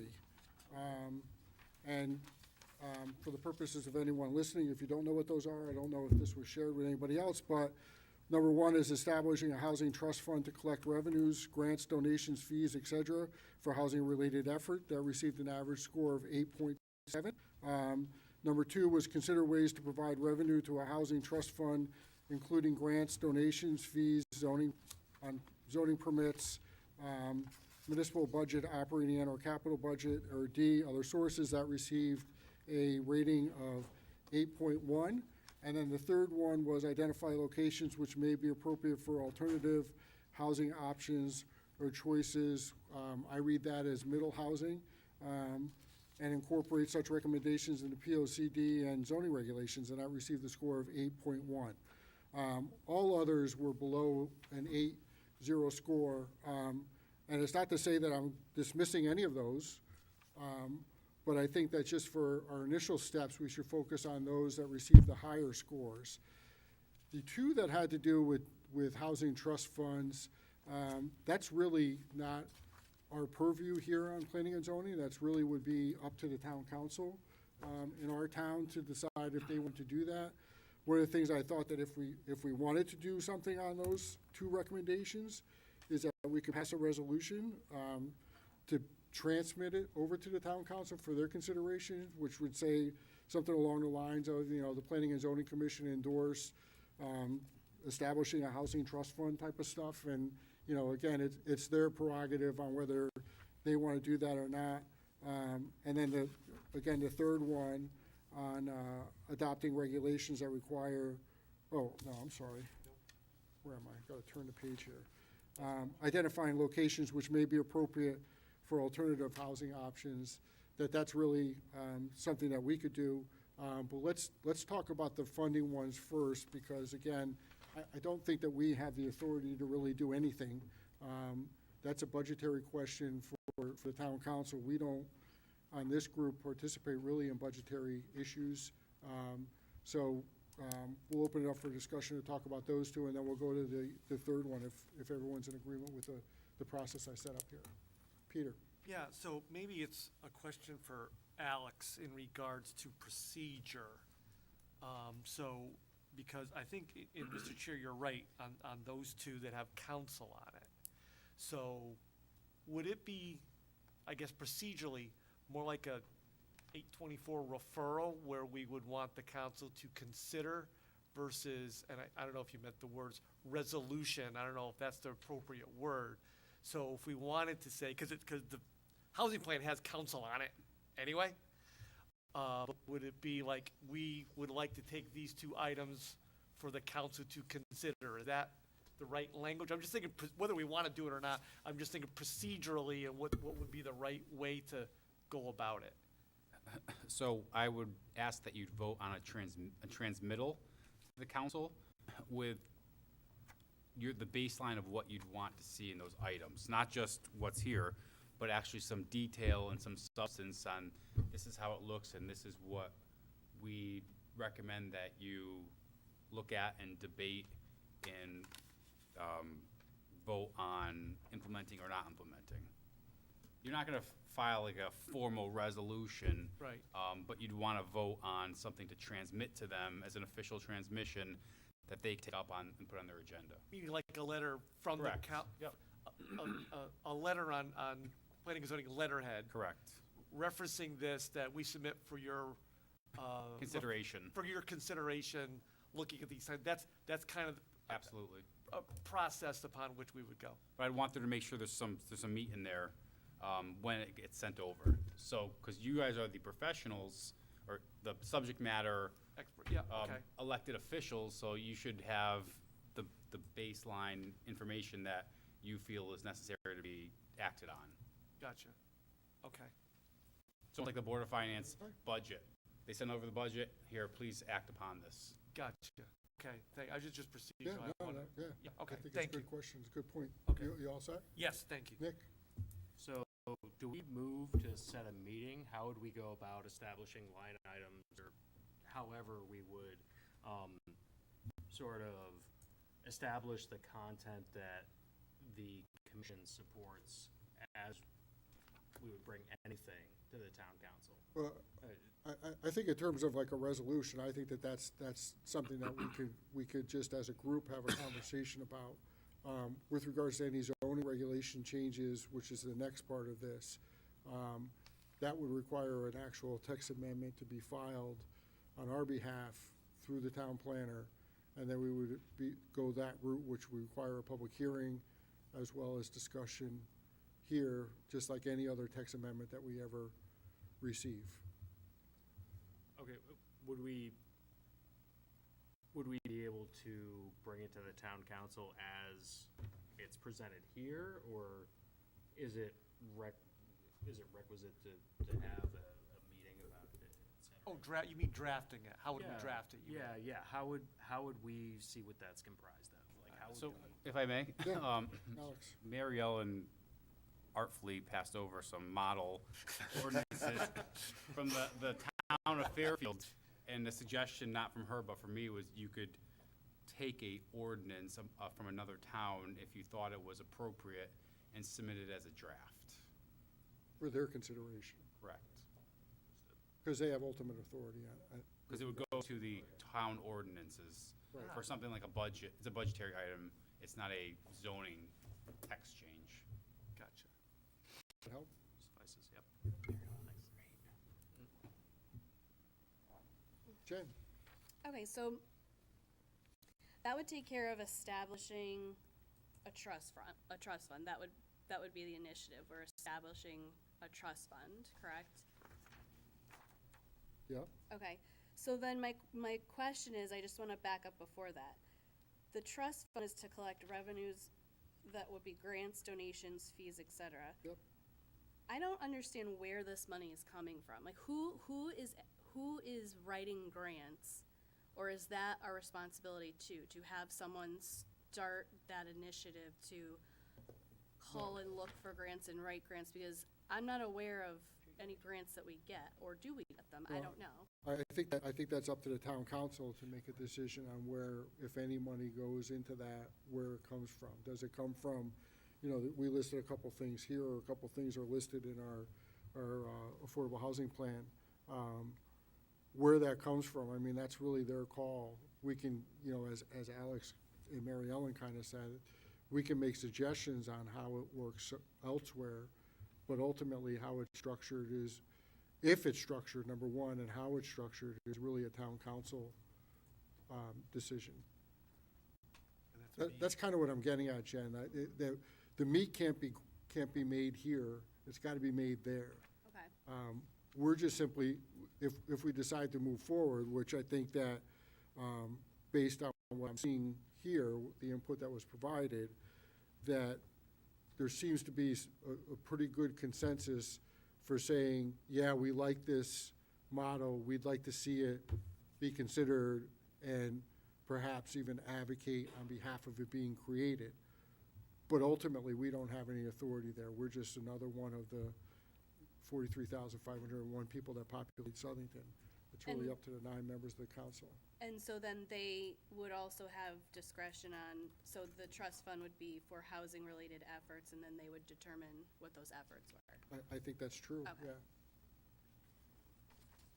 I mean, again, before we did it, we're not gonna do anything tonight with that necessarily, but before we did anything, the next step, if we come out of this and we say, yeah, we're interested in doing that, which I will ask people to see if, take a temperature before we leave here tonight, we would have, Mary Ellen maybe working with her staff or Alex to come back to us at a future date with some language of what that looks like. If you remember the West Street corridor, I don't know if it was a study or transportation study or whatever it was that we ultimately ended up making a recommendation to the town council, and they ended up approving the funding and moving forward with that recommendation, so it sort of follows that path. Okay, got it. Mm-hmm.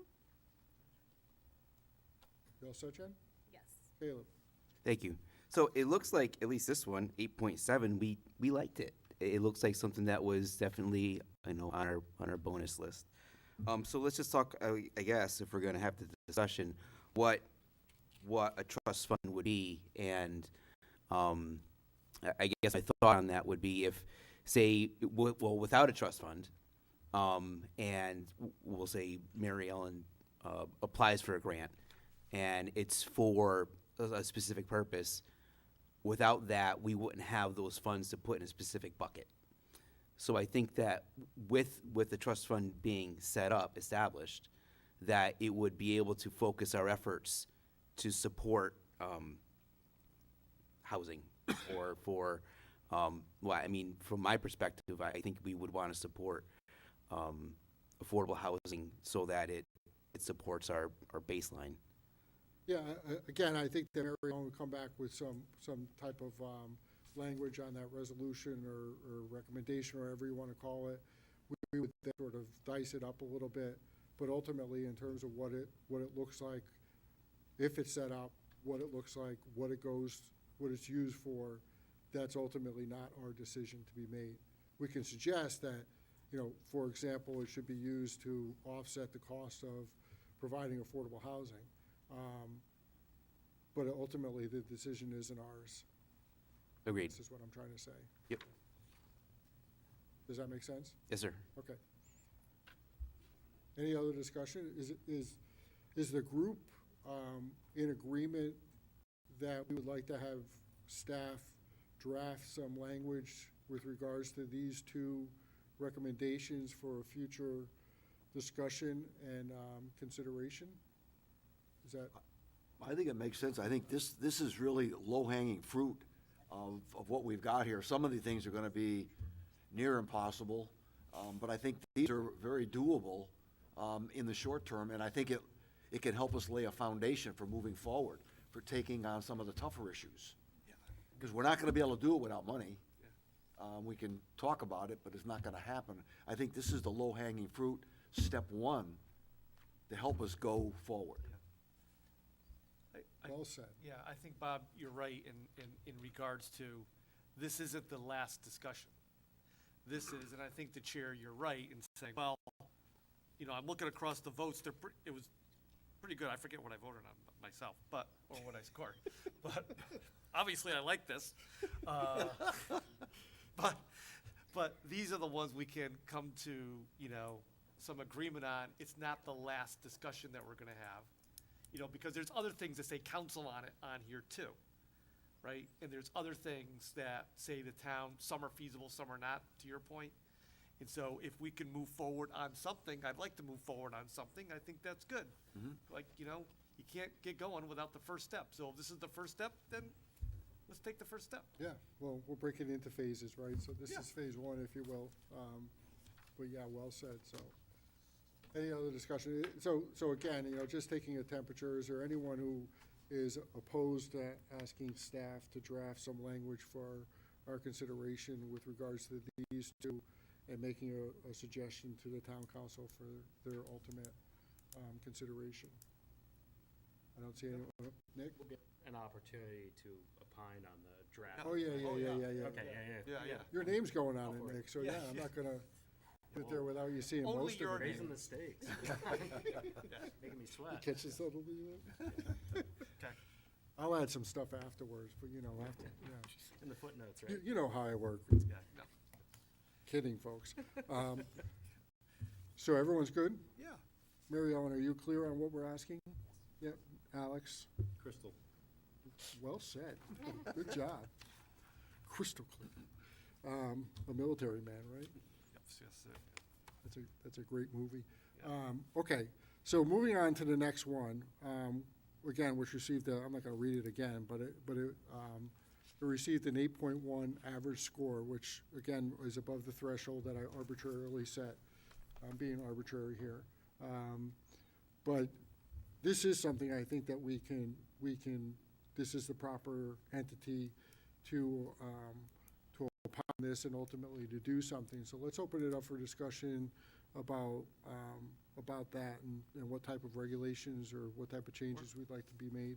Where? You see- Oh, you're on the It's third a- one, It's the right? last page, yeah. The last page, because the other 8.1 below the 8.7, those two are related. Yes. Yeah. Okay, so the 8.1 on the last page. Yes. Okay. So, Nick, go ahead. Alternative housing, a term that we've used this evening, middle housing, what is What's that mean? alternative? I think we might know where that question came from now. We're punk rockers, Is it, but- is Alternative. it a trailer, et cetera? How is it defined? I spoke to Glenn about it to make sure I was on the same page. It's middle housing, so Okay. duplexes, triplexes, cluster No housing. It's the stuff that Tucker mentioned, actually, What? which is, No which is, yurts. Yeah. Yeah, Just he didn't making mention sure we're clear on yurts. yurts. So, just higher, little higher density housing. Yeah. I think that it might, one of the things that we talked about was providing an opportunity for downtown, second floor, Above space businesses, that being, type of thing. being eligible for residential use type of thing, with some stipulation that a certain percentage of it anyways has to be set aside as affordable. I think that falls into this category as well. So if that clarifies, I think it's a great question, because it's all in the definitions, right? So, I mean, I have a cheat sheet. Someone already asked the question. I had the same question. I'm glad someone else Yeah. did as well. Makes me feel less alone. But I think at one of our I'll meetings. say that, as we're going through the regulations right now, there may be some things that we're gonna bring to the subcommittee that may address some of this as well. Should be coming to you hopefully next week. Great. We have a few things to work out tomorrow, but, so there may be some things that we've talked about that we wanted to bring to the subcommittee to see if maybe there were a few changes that might wanna make. So there are things that could address some of this in the works, I think. I think that a few meetings ago, we were talking about this initially. I think, Seb, you presented some stuff, some alternatives, and, for example, housing above businesses, that type of thing. There were 4 or 5 different suggestions, I guess, would be a good way to put it, that might be part of this, at least to be considered. yeah, I think that's right. I think that, to Nick's question, what is alternative housing? I think that's one of the examples of what it is. Right. I think it's one of the examples that the consultant brought to us as being a possibility. So, any other discussion from commission members? Steve? I think that we've also collectively as a group seen proposals from various developers, and where it seems like it's reverse engineered, where it goes from, it starts off as something and then ends up as an 830G because that's all that's left. And we always say, well, we have no choice but to deal with it there, where if we identify areas where that sort of housing is more appropriate, then, in 1 acre or 2 acre zones, then, I think it's in our Yeah. best interest to identify those areas. I think that's a legitimate analogy. Peter? So to that, I in favor, at least initially, of the phrase before the word "and." So, identify locations that may be appropriate, et cetera. Do that, then we could say, is it a reg, is it a zone change, what is it? So I would not do the entire thing initially, I would say, to Steve's point, which is valid, where could you do anything, and what would you do? And have that discussion first, then act on what is the appropriate way to handle that. So I would do before the word "and," if we're gonna do any action, because then you're gonna say, well, do you incorporate in POCD? Do you do this? What do you do? I don't know that I agree with that, because the way I look at it is that the recommendation is taken as a whole. The recommendation was put before us and was ranked. And it was ranked with an average score of 8.1. Now, there was a 4 there, there was a 5 there, but there were a lot of 10s. So averages are averages, right? And I think that the devil is in the details, but I think that we shouldn't start to parse the recommendations that way. We should get a zone text amendment language, look at it, and decide, does this meet what we're really aiming to do as a group? And then we can move forward.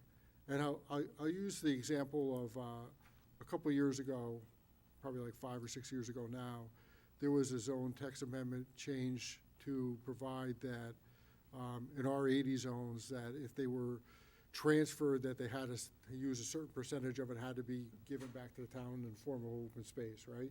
And that came from a lot of people, well, I shouldn't say a lot of people, it came from a vocal group in the community saying, this is what we want to see.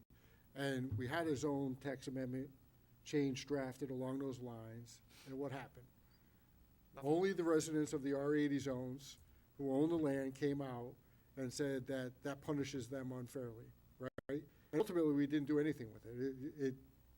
No action was taken on it. But I think that the formulation of any zone text amendment is sort of a work in progress anyways. And I would say that what I've said before with regards to bringing this to the Regulations Review Committee. The Regulations Review Committee, in my mind, is not set up to make changes to regulation. It's to simplify the way the regulations are written. Any changes that have to be made to the regulations is something that is done by this body. It's not done by a subcommittee of this body. So I wouldn't want to see any changes such as this be brought to the Regulations Review Committee for their consideration. Their charge, what I remember anyways, Peter, you might not have the same sense because you had that up, was to simplify the way that the regulations are written so that they're easier to understand. And not to make changes. The changes had to be made separate of all of that process. But, so I mean, I don't think that we should start saying, okay, well, identify where these places to go, because then the next legitimate logical question is where what can go. And that's what the second part of that seeks to answer, where, other forms of housing options. Well, what are those other forms of housing options, right? So it's a multi-part question, but I think it's all tied together. Jen? So is the suggestion to approach it such as a art zone? Like we do in an art zone, right? Maybe take it a step further and actually identify to the first part of the question, where is that? And I'm not saying that this is where it is, anybody. So, but let's say, for example, that it's in the downtown district. Do we want the downtown district to have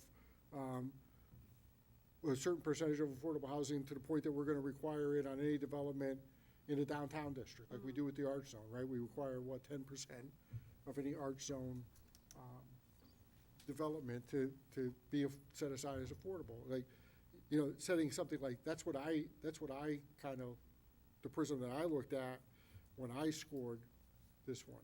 I was a 10, by the way.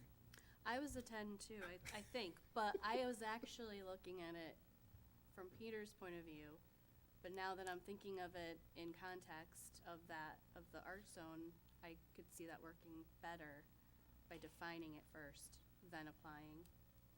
So again, a little peek behind the curtain here about process and the way that I would work this, personally, is that I would have a zone text amendment drafted, circulated amongst the group here for us all to sort of opine on, give input back to Mary Ellen, whether it's in the form of public comment here or whatever, and then to refine that draft into something different, or to something more refined or along the lines of what we envision, and then ultimately to take whatever the outcome of that process is to put before the town as a zone, as a comprehensive zone text amendment along these lines. The first draft, by very nature, shouldn't be a final draft, but I think it's just a work in progress and taking a step forward with regards to this. I get your point. I'm focusing on the first two words, identify locations. Yep. Well, I think that's part of it, absolutely. But I'm focusing on that, where, versus a text amendment that could go anywhere. Well, So I'm- no, a text amendment could be specific to zones. It could say in R 2025, R12 zones, this is what the requirement is. It doesn't say, in the town, we want this requirement. Oh, I was thinking of it, here, we'd want it. Yeah, So so I wasn't- I think so you that's have to what Bob break was it, you have to saying. break it out by zones. Oh. Or do we establish our, and I've had this conversation with Jen, do we establish our own workforce housing zone? That's what I'm saying. I don't know. So, and I wouldn't be opposed to that personally, but, You know what I mean? Like, here or here, you would do something. The second half is, and incorporate recommendations. These are suggestions, and like there's obviously gonna be more to this. So, I mean, I would feel comfortable, like, with the initial language, like the identifying and, making what are ultimately recommendations. I feel like there's nothing concrete in that obligates us to act one way or another. It's simply exploring options on a much-needed item. I feel good about it, personally. So like the art zone is structured, right? All the art zone, which is kind of a floating zone, if you will, right? Yeah. But every time an art zone comes before us to designate an area as an art zone, it has to meet certain requirements, one of which is a set aside for affordable housing, right? I hear you. Age-restricted cluster housing. Tucker, that's what ARCH stands for. 55 or older communities. We're unique. Yeah, we require a set aside for affordable housing in those zones. So we could do it that way, or we could say in our 25 or below zones, that this is a requirement that 10% of any development has to be set aside. Something like that. Any development, and I'm just off the top of my head, any development in excess of 4 units or what, I mean, however you want it, that's sort of the details that are out Yeah. there. So Right. that's the way I envision it. Okay. But I think, again, getting back to process, I think that all I'm looking for tonight is there an agreement that we have staff draft some zone text amendment for us to look at and to, along these lines, and then to come back and to take action on it, or to, not take action, but to put it in front of the public and have them provide their input back to us. I like that approach. Peter? I'll do what the commission wants. 8.1, I'm thinking, I'm guessing which one was mine. You were a 10, weren't you? I don't think so. I think that was me. Consensus is key. Yeah. Any other comments or thoughts from commission members on this? Are we all okay with asking staff to draft? Yes. Steve? Everybody? Yes. Is there any objection to asking staff to draft something for us? Rock on. Peter abstains. Rock on. Abstention. As I said earlier, sometimes you don't get what you want, but sometimes you get something that you want. I too. So hear that's the process, so. Mary Ellen, are you all set? You understand what we're asking for? You can come back to us in a couple of weeks maybe with some draft language, you think? Yeah, We'll communicate about timing on it. You know, obviously you have a day job that you have to do too, so, but, I just, again, want to try to take a step forward on this. Which one's the priority, this or the ordinance? Yeah, I think the higher ranked ones are the council ones, so I think you do that one first. They're both priorities, though. No, I know, I know.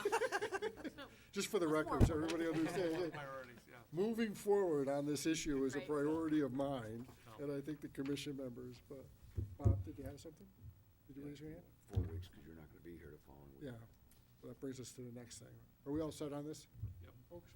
Okay, so Mary Ellen will draft us, language or draft working with Alex, we'll draft some language on the first two, on the town council, housing trust fund recommendations, and then, her and her staff will again work with town council to, draft some language on the zoning text amendment change for us to look at before we finalize that and put that before the public for their, consideration, I guess.